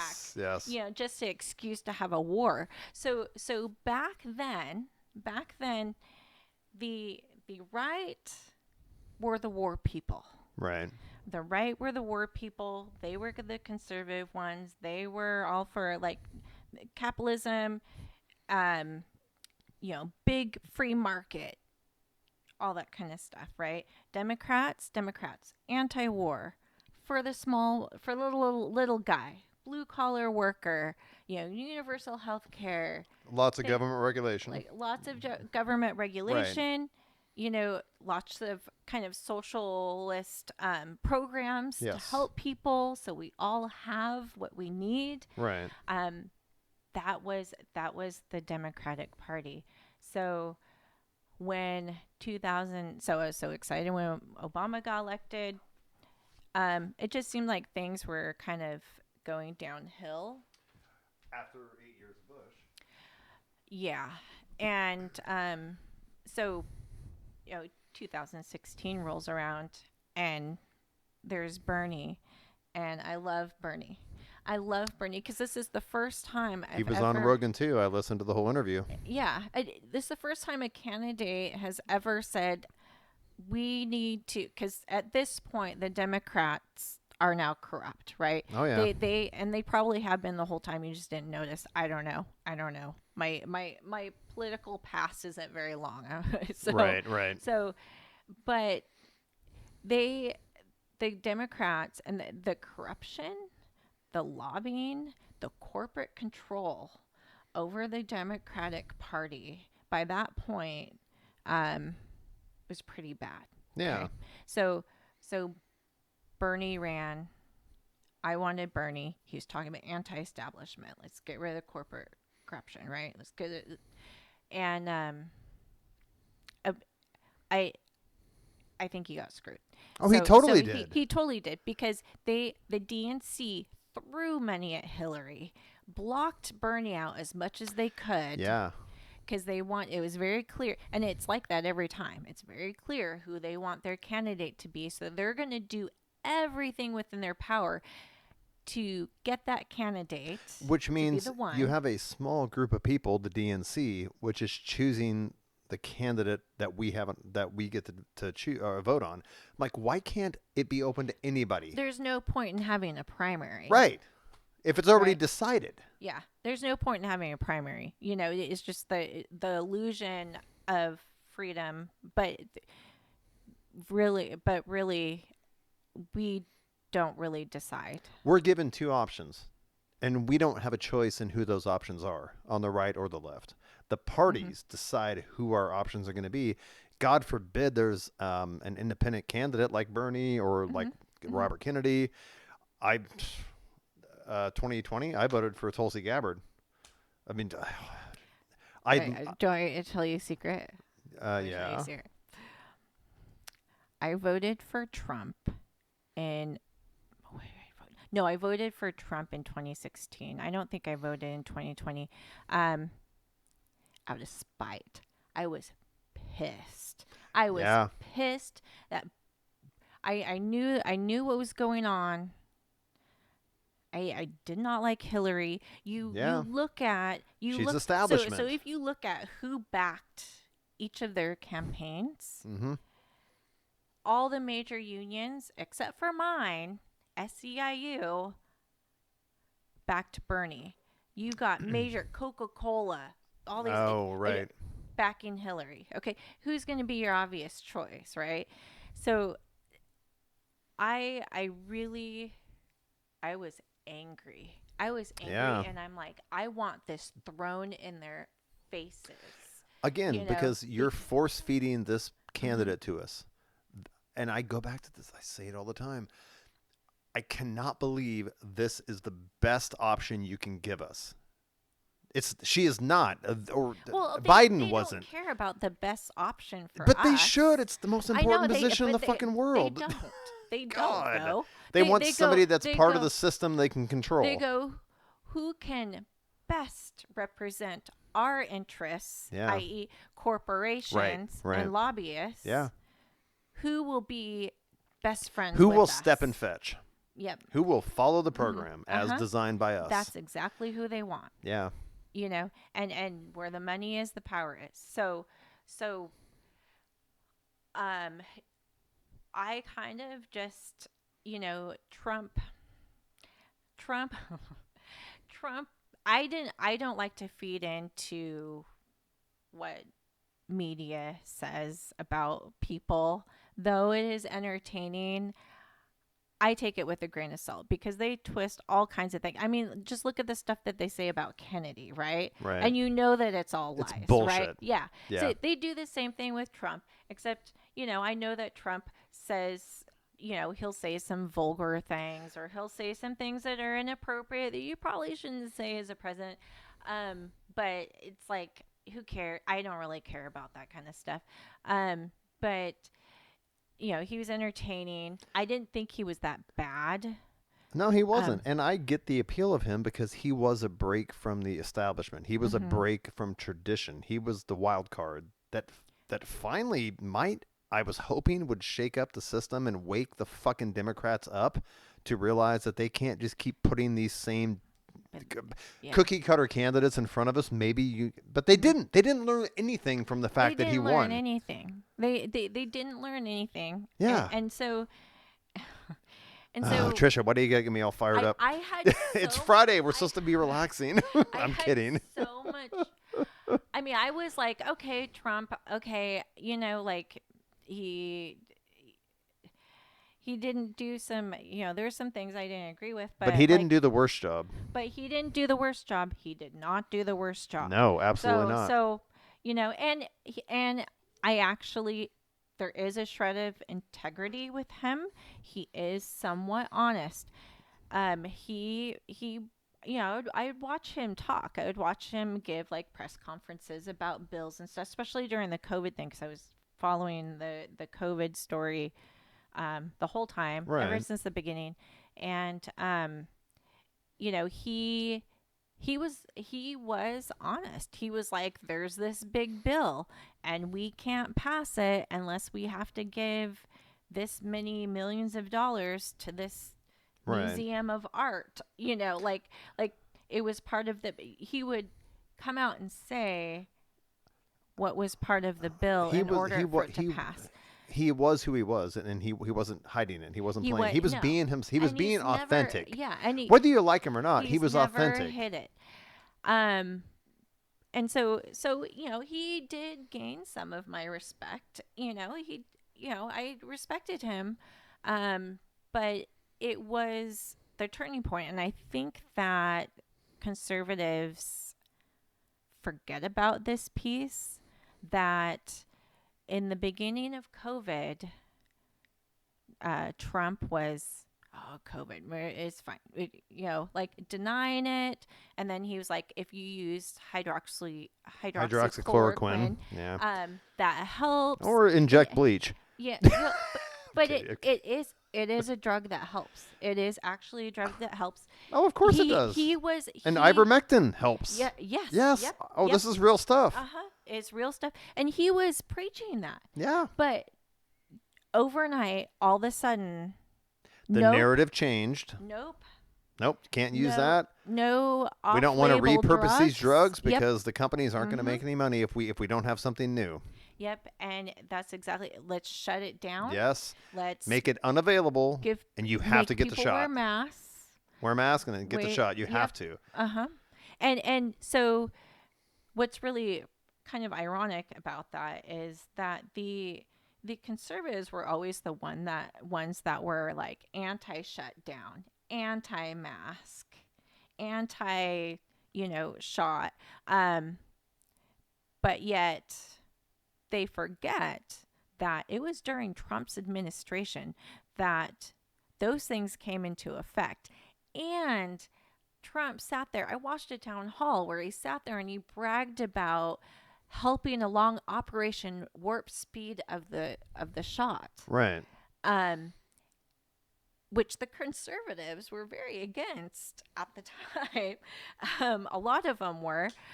So it's just kind of ironic that they tend to forget that piece of Trump's administration where he was completely controlled.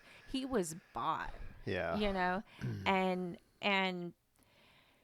that's why I'm like, oh man, I had hopes for him, but I don't. It's that trust has been broken now. Yeah. Yeah. I don't think he's strong enough. Well, again, it goes back to there has to be better options than two senior citizens. Really, this is where we're at. I mean, with Biden Well, and Trump. Well, it's Harris. It's Harris now. Yeah, which it's very troubling in its own right too. It's very because I've hearing and feel free to do research on it, but I'm not impressed with her time as a DA in California and some of the fucked up shit she did there as a prosecutor. I tried to find like much of anything that she's accomplished. I even listened to her rally because I try to learn. Okay, everybody's stances. I try to learn as much as I can to make an informed decision, right? Right. And there is no substance. No, there's not. There's no substance. Her only running platform is women's rights and women of color. And I hate Trump. Yeah. Those are the messages. And But there's no substance there.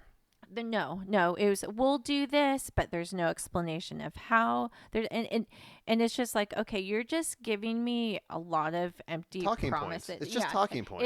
it is, and she's full of one-liners. Um and so I mean, And that is I why just that's why I really appreciated like Robert Kennedy and Tulsi Gabbard, who I voted for. I've listened to 2+ hours of both of them talk, and they're real humans. They talk like you and me. Like I can relate to them. Mhm. I've never. Do you think? Do you think Harris would actually have the balls? Bad expression. Have the guts to go on Rogan and or Mar and talk for 2 hours off script? They don't know how to talk off script. They're fake people. I don't think so. And even if she did do something like that, it would be heavily controlled what they say to Right. her. It would be completely scripted. That's what I'm saying. Yeah. I want to talk to a real human being that I can relate to. I can relate to Tulsi Gabbard. I can Mhm. relate to Robert Kennedy because he's not fake. And he's an intelligent guy that he He's has very critical smart. thinking skills. And Yeah, yeah. I mean, you can tell that he genuinely cares about our country and about well, the and he future. believes in what he's saying. It doesn't sound like a script. You know, and there's so one of my philosophies is if mainstream media if mainstream media is pushing you one direction, do the opposite. Yeah, because that's all It, controlled too. and so for Kennedy, you know, they're either not talking about him, not including him, or they're saying something bad, a lie. It's Which not that true. right there, the fact that he was excluded from the debates. Why? What are you afraid of? If you They're afraid. believe in yourself, why wouldn't you want to talk to him? It They were well debating him. the reason is because the the powers that be, so like the corporations, lobbyists, the Right. people that own these candidates, Right. They don't own they're him.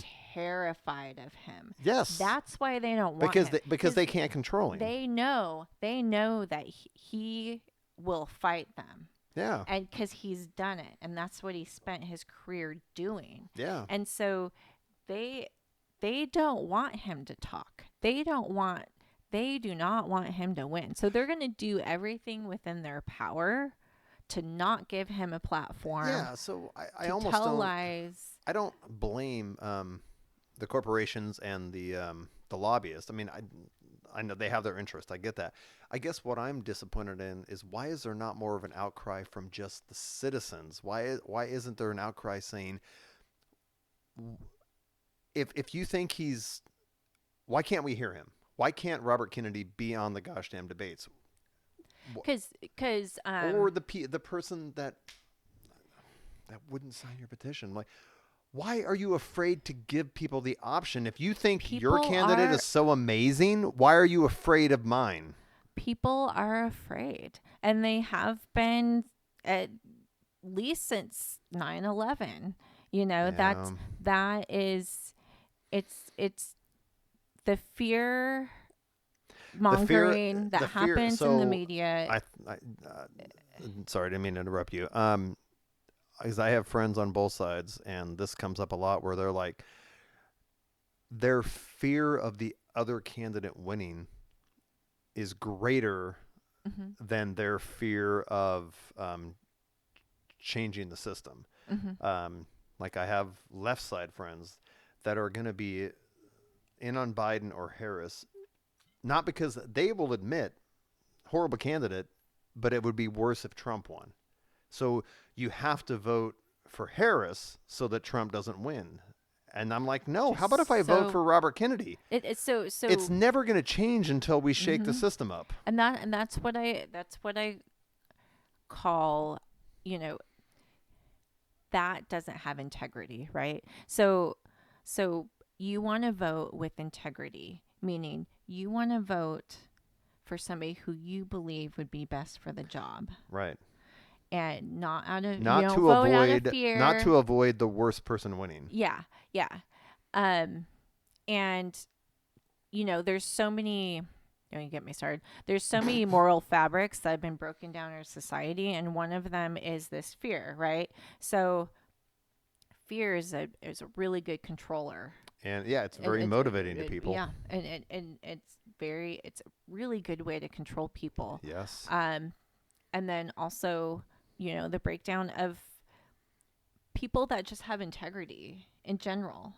And it's such an important attribute to So live your life that way. when you say the breakdown of people's integrity, it's almost that they don't they are care. compromising their integrity because of the fear. Uh-huh. Yeah. Yeah. Yeah. Yeah. And that's one thing I love about Kennedy is he is a man of integrity. Yeah. And you can tell like he's honest. He'll say when he's wrong.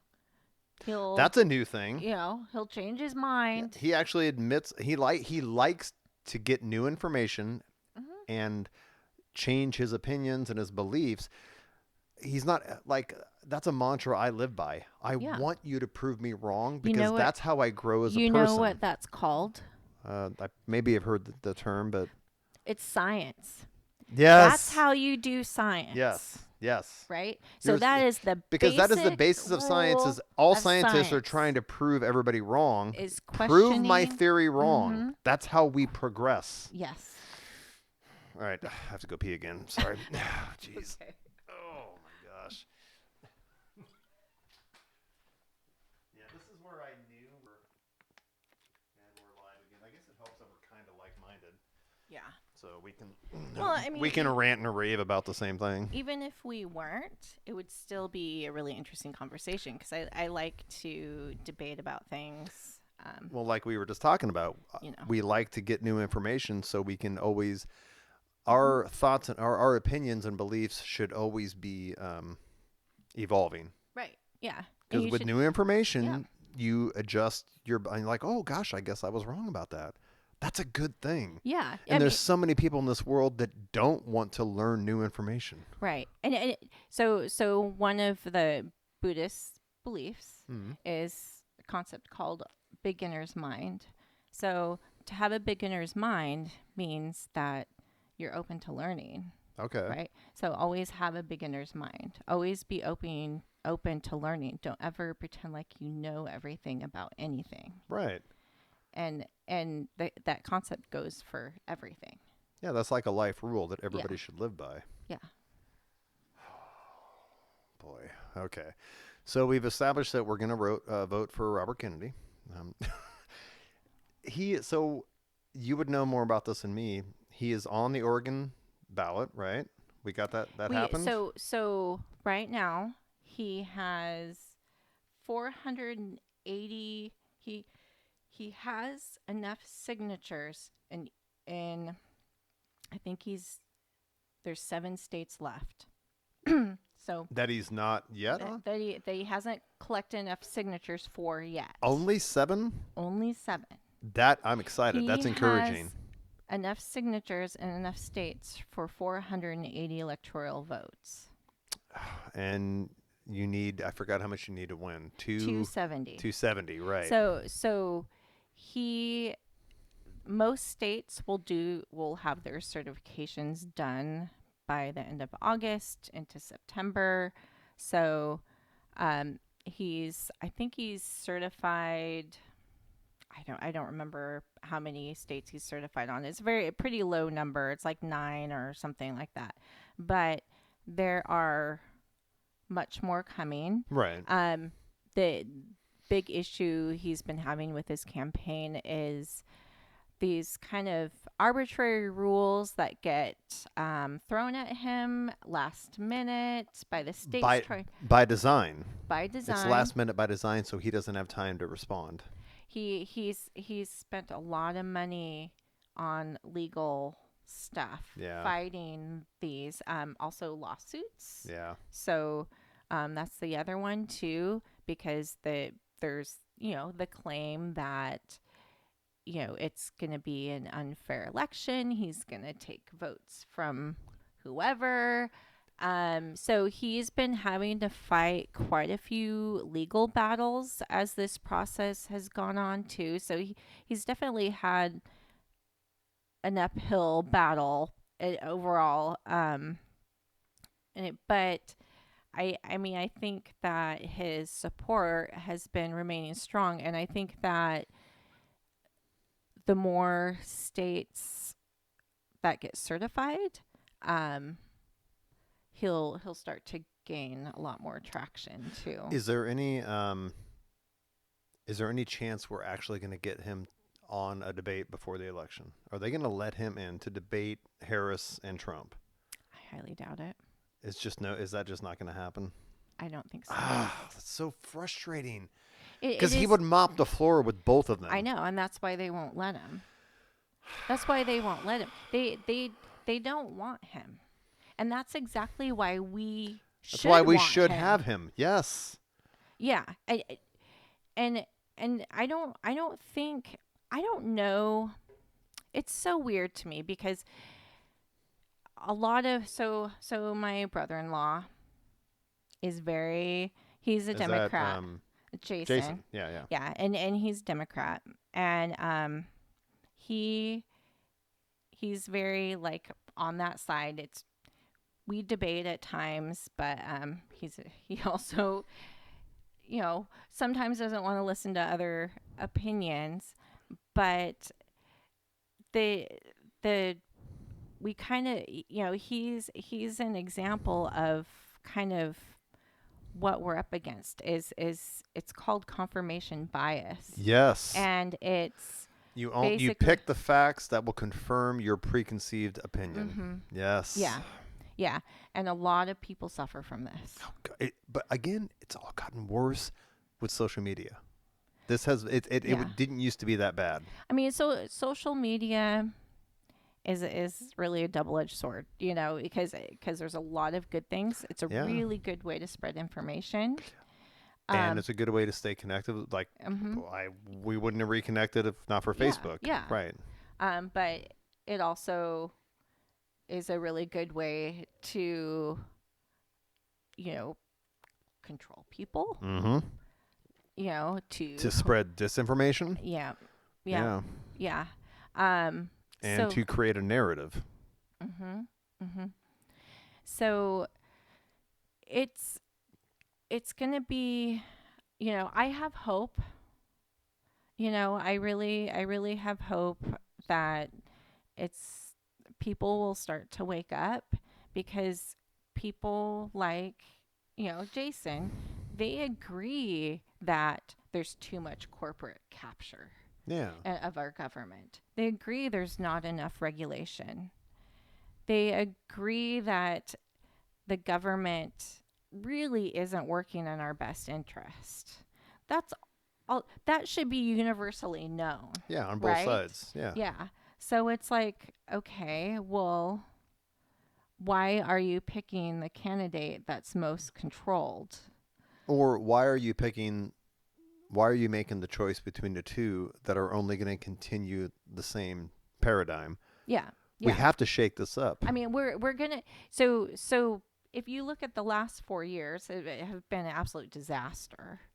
Absolute disaster last 4 years, right? So government, oh, we gotta print, let's print, we're gonna spend all this money, COVID and war, and oh, let's print some money, let's just make money, just print it out, and inflation goes up, people are having a harder time living now, and then you have the whole border crisis thing, and the last 4 years have been terrible, and it's like, do you really think that we're not going to get more of the same the next 4 years if Harris gets voted in? Like, are you serious? Yeah. Like, is she and for Trump, like, I would be really curious to see what happens there. Well, I'm on the fence about him. when they got Biden to step down, I thought that was a golden opportunity to bring in a new, like, embrace Robert Kennedy, or bring in a new option, bring in a good candidate. And they didn't. It's the Oh yeah. same I mean, same fucking business, same day. the DNC are such idiots. They're Yes. so They idiotic. keep making the same mistakes. I- Well, I'm on the fence about him.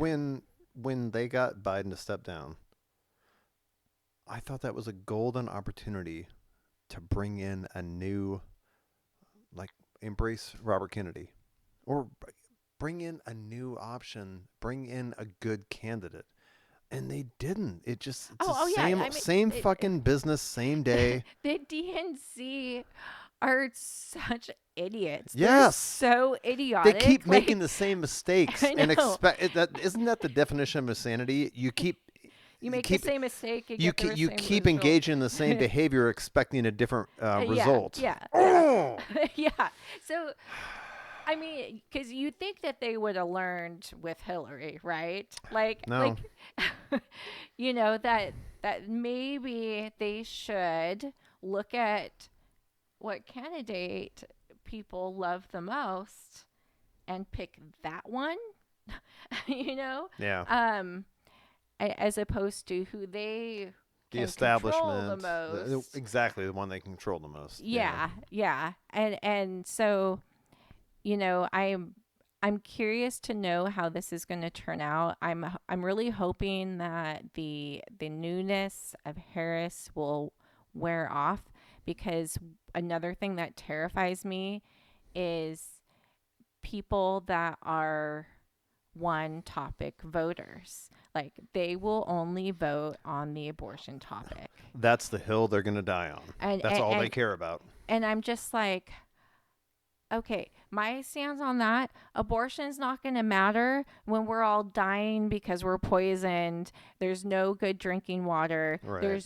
Our food is poisoned. Yeah. We're losing our homes. We can't afford anything. Like there are much bigger fish to fry than just abortion. Yes, it's women's not even health necessarily bigger, but there are other fish that are at least as important. There's more than just one issue, is what you're saying. There's more than just one issue, and there's issues that have, in my mind, a higher priority, right? A more immediate impact. Yeah, there's issues that affect only a certain demographic of people, and then there's issues that affect everyone, and then the issues that affect and that's a good way to prioritize it.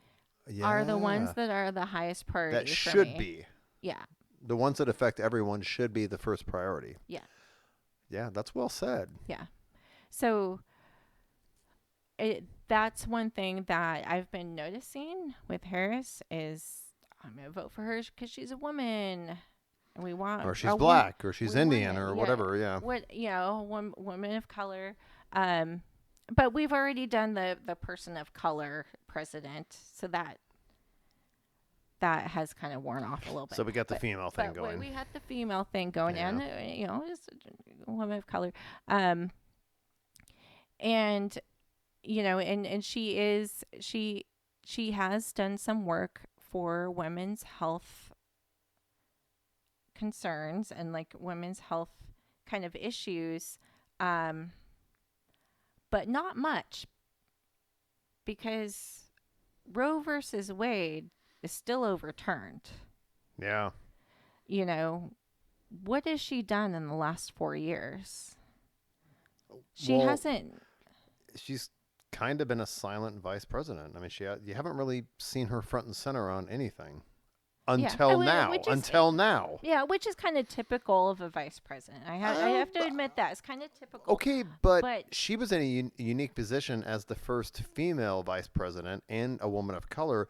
She could have used that platform. She could have done some things. Yeah. That was a great opportunity. Or, her stances, like she's talking about at a rally, she's talking about border control, and it's like, well, why wasn't there anything done during the administration when you're vice president about the border, when over that 4 years, 7 million immigrants came through that border? and they weren't vetted. Um, and that's where the problem is. I mean, the problem is so much that there's immigrants. Like, this country is founded on immigrants, but the issue is they need to be vetted, because we don't Right. know who we're letting in. Right. Back when the country was formed by immigrants, there weren't the same threats. You know what I mean? People were Yeah. coming here to start a new life And there and wasn't with so hope. many people. There Right. wasn't so many people. But Yeah. now there are threats, and yeah, we're already overpopulated.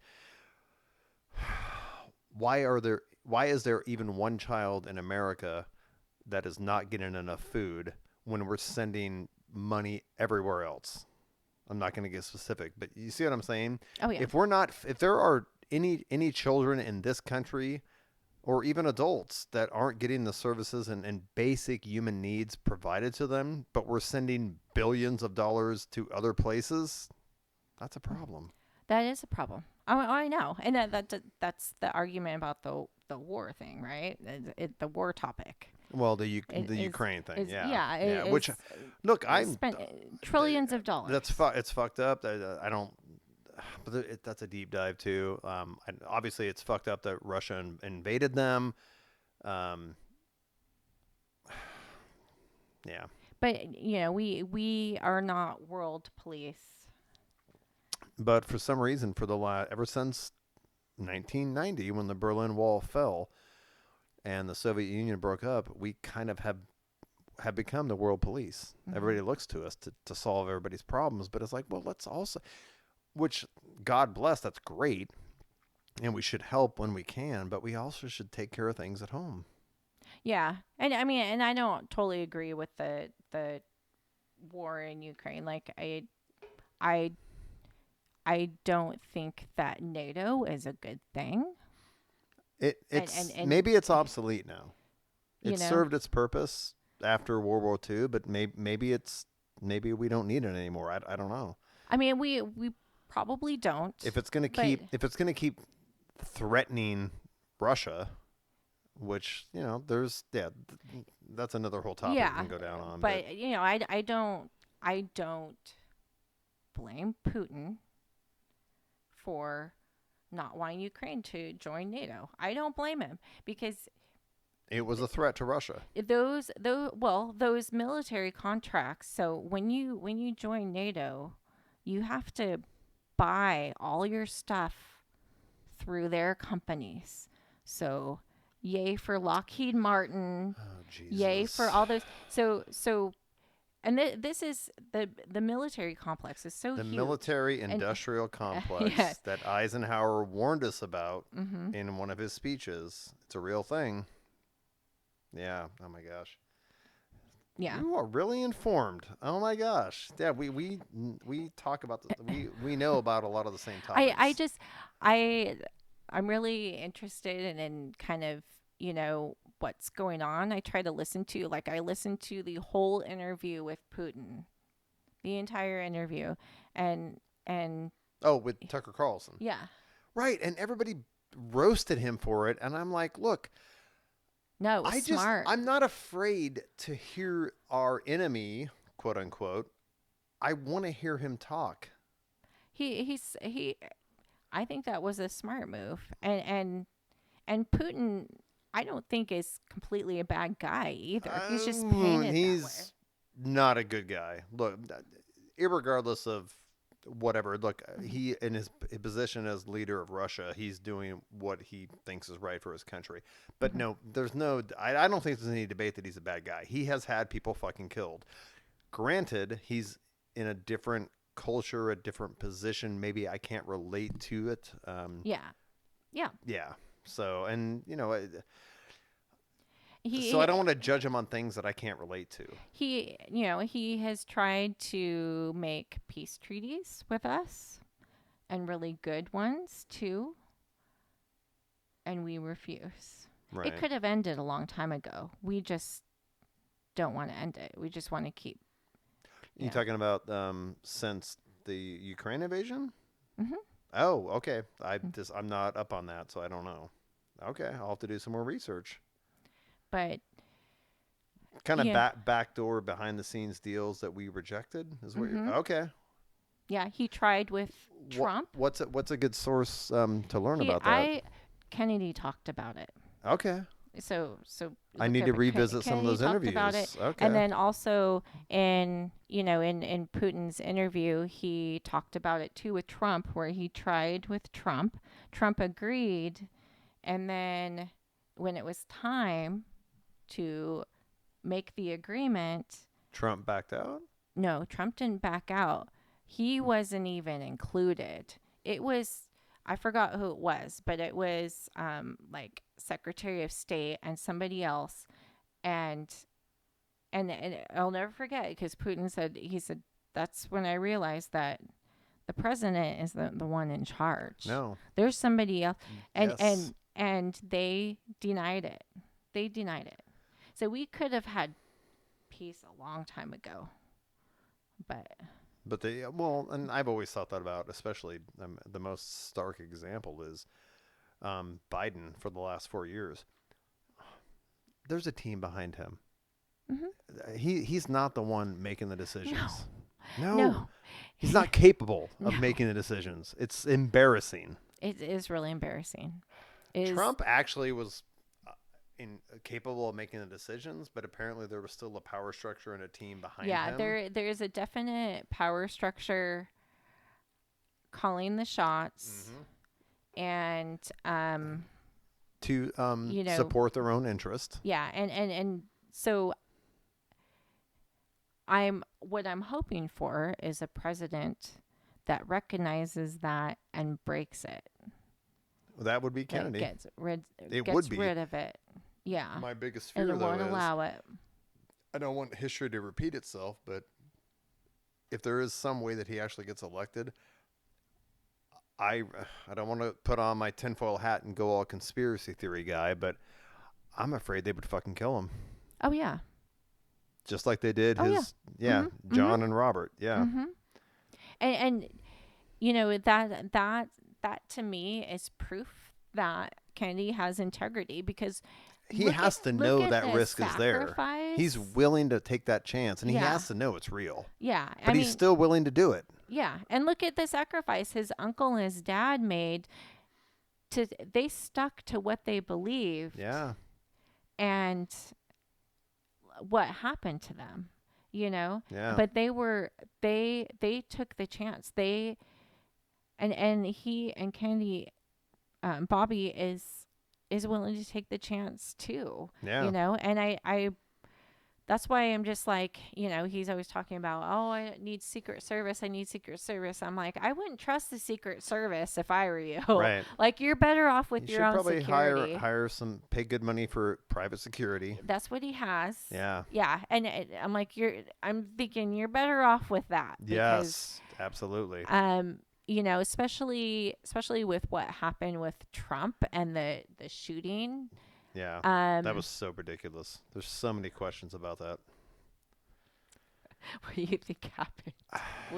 What's your philosophy on that? Oh.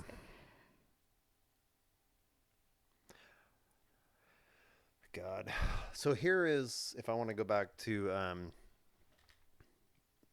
I'll quote, was it Richard Dawkins, or Christopher Hitchens?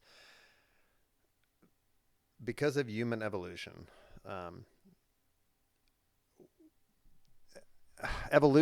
the human brain evolved with a couple of traits. We are pattern-seeking animals, so which can be a good thing, and that served us well. 2,000 years ago or 20,000 years ago, when we were just trying to stay alive and avoid the tiger in the fucking bush. But the human brain will subscribe to a junk theory as opposed to no theory. We have to find meaning in everything, which sometimes is a good thing. Like you're on the Serengeti and you hear a rustle in the brush. Maybe it's just the wind, but the human brain extrapolates that out to think it's a fucking tiger that's about to kill me. that survival instinct served us for a long time. But now that in the last couple hundred years where our environment has become safe, it doesn't serve us as well necessarily because now we're looking for conspiracy theories everywhere. Yeah. Um, I lost my train of thought. Go back to. So, what's your theory Oh, on the Trump? so it is easy for me to say. My first instinct was, and again, I don't want to be tinfoil hat guy. It seemed like a fucking setup. It seemed like a setup to promote Trump, um, especially that he had the self awareness to do the fist raise as they're dragging him off the stage. I'm like, maybe that was authentic. Um, was it that it did some right wing team set that up, coerce and condition the dumbass kid to take that shot, but they set it up so they knew that whether they knew he would never actually be able to hit him, but they wanted to get that moment where it would make Trump the martyr and all of a sudden he's going to win the election. Or was it just honestly a random kid that's crazy? And but it's funny how it's out of the news cycle now. We're not hearing anything about this kid. Well, that's And what was scary was we were at purpose. Kenny Chesney the 13th, July 13th. We were literally, when I saw the news, we were in a bar right outside Seahawks Stadium. That's where it was. And we just went in there right before, like half an hour before the concert would let us in. And I went up to get a beer and I'm walking past some TVs and I'm like, what? Something just happened with Trump. But, and I look at newspapers and, whatever, like the next day, there was so much information about it's like the newspapers already had a script and all this information was readily available. And I'm like, how the fuck do you already know this? It seemed like a plant. But I might be overthinking it. I don't know. So this is my theory. I don't think it was a setup by Trump because they would not hire some random 20-year-old kid to shoot at Trump's head. It Okay. would be a professional sniper, and it came really, really close. Yeah.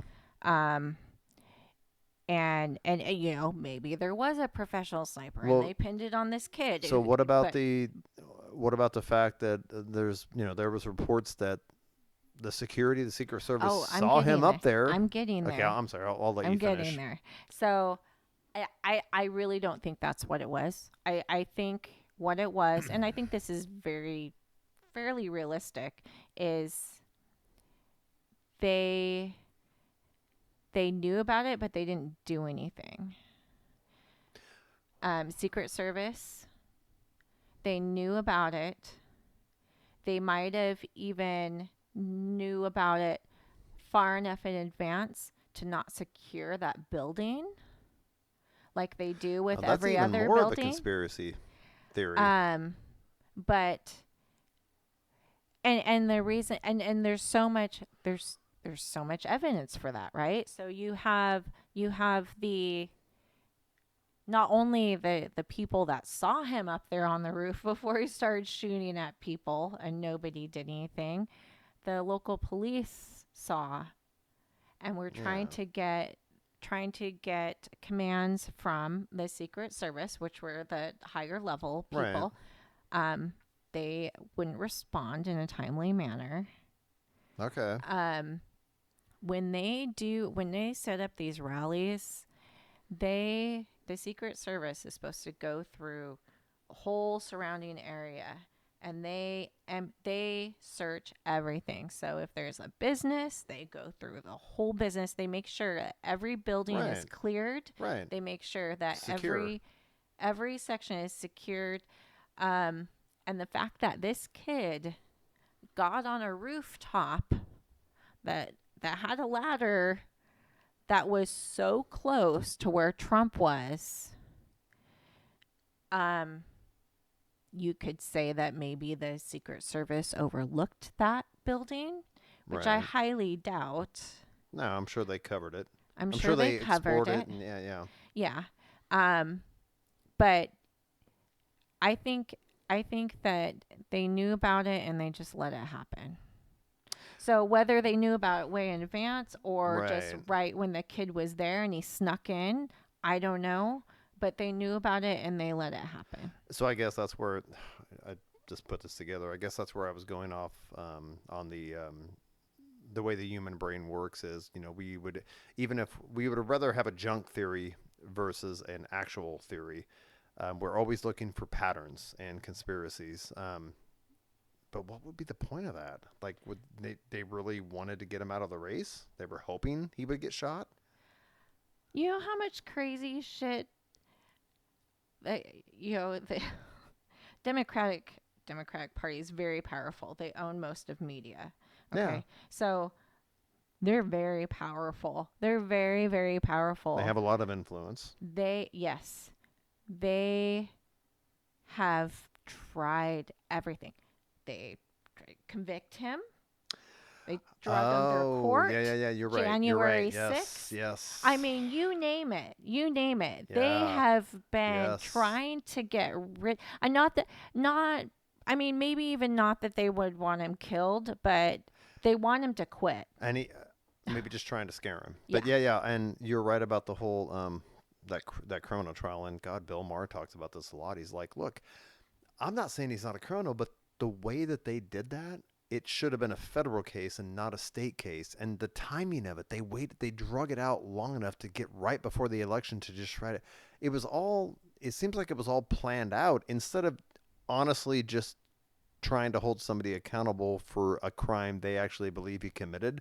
It was all politically motivated. Oh, it was totally politically motivated. Because, I mean, it's not just that they drug it out, but it's the fact that so many very rich white men get away with so much shit.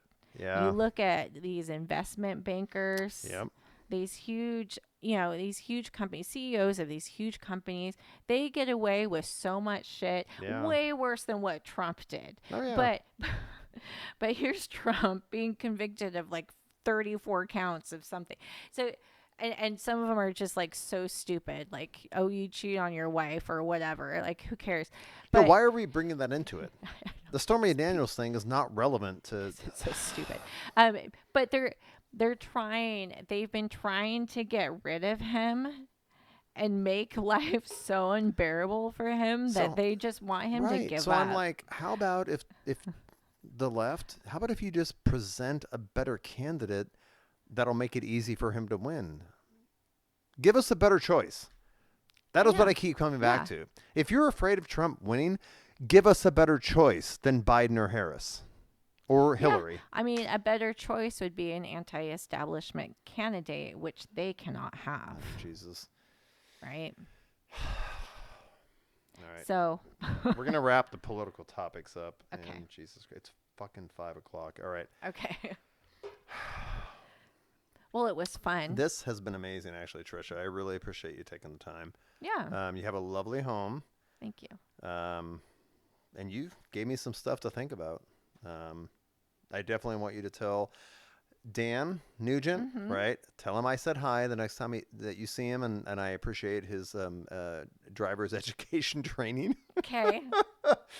And he did at one point, because I played football. There was a moment where he grabbed me randomly. He was like, hey, yeah, you ought to join the wrestling. He was trying to recruit me for wrestling. Oh, I'm sure. Yeah. Yeah. No, but he was a cool guy, or Yeah. is a cool guy. Yeah. Sorry. So I have good memories of him.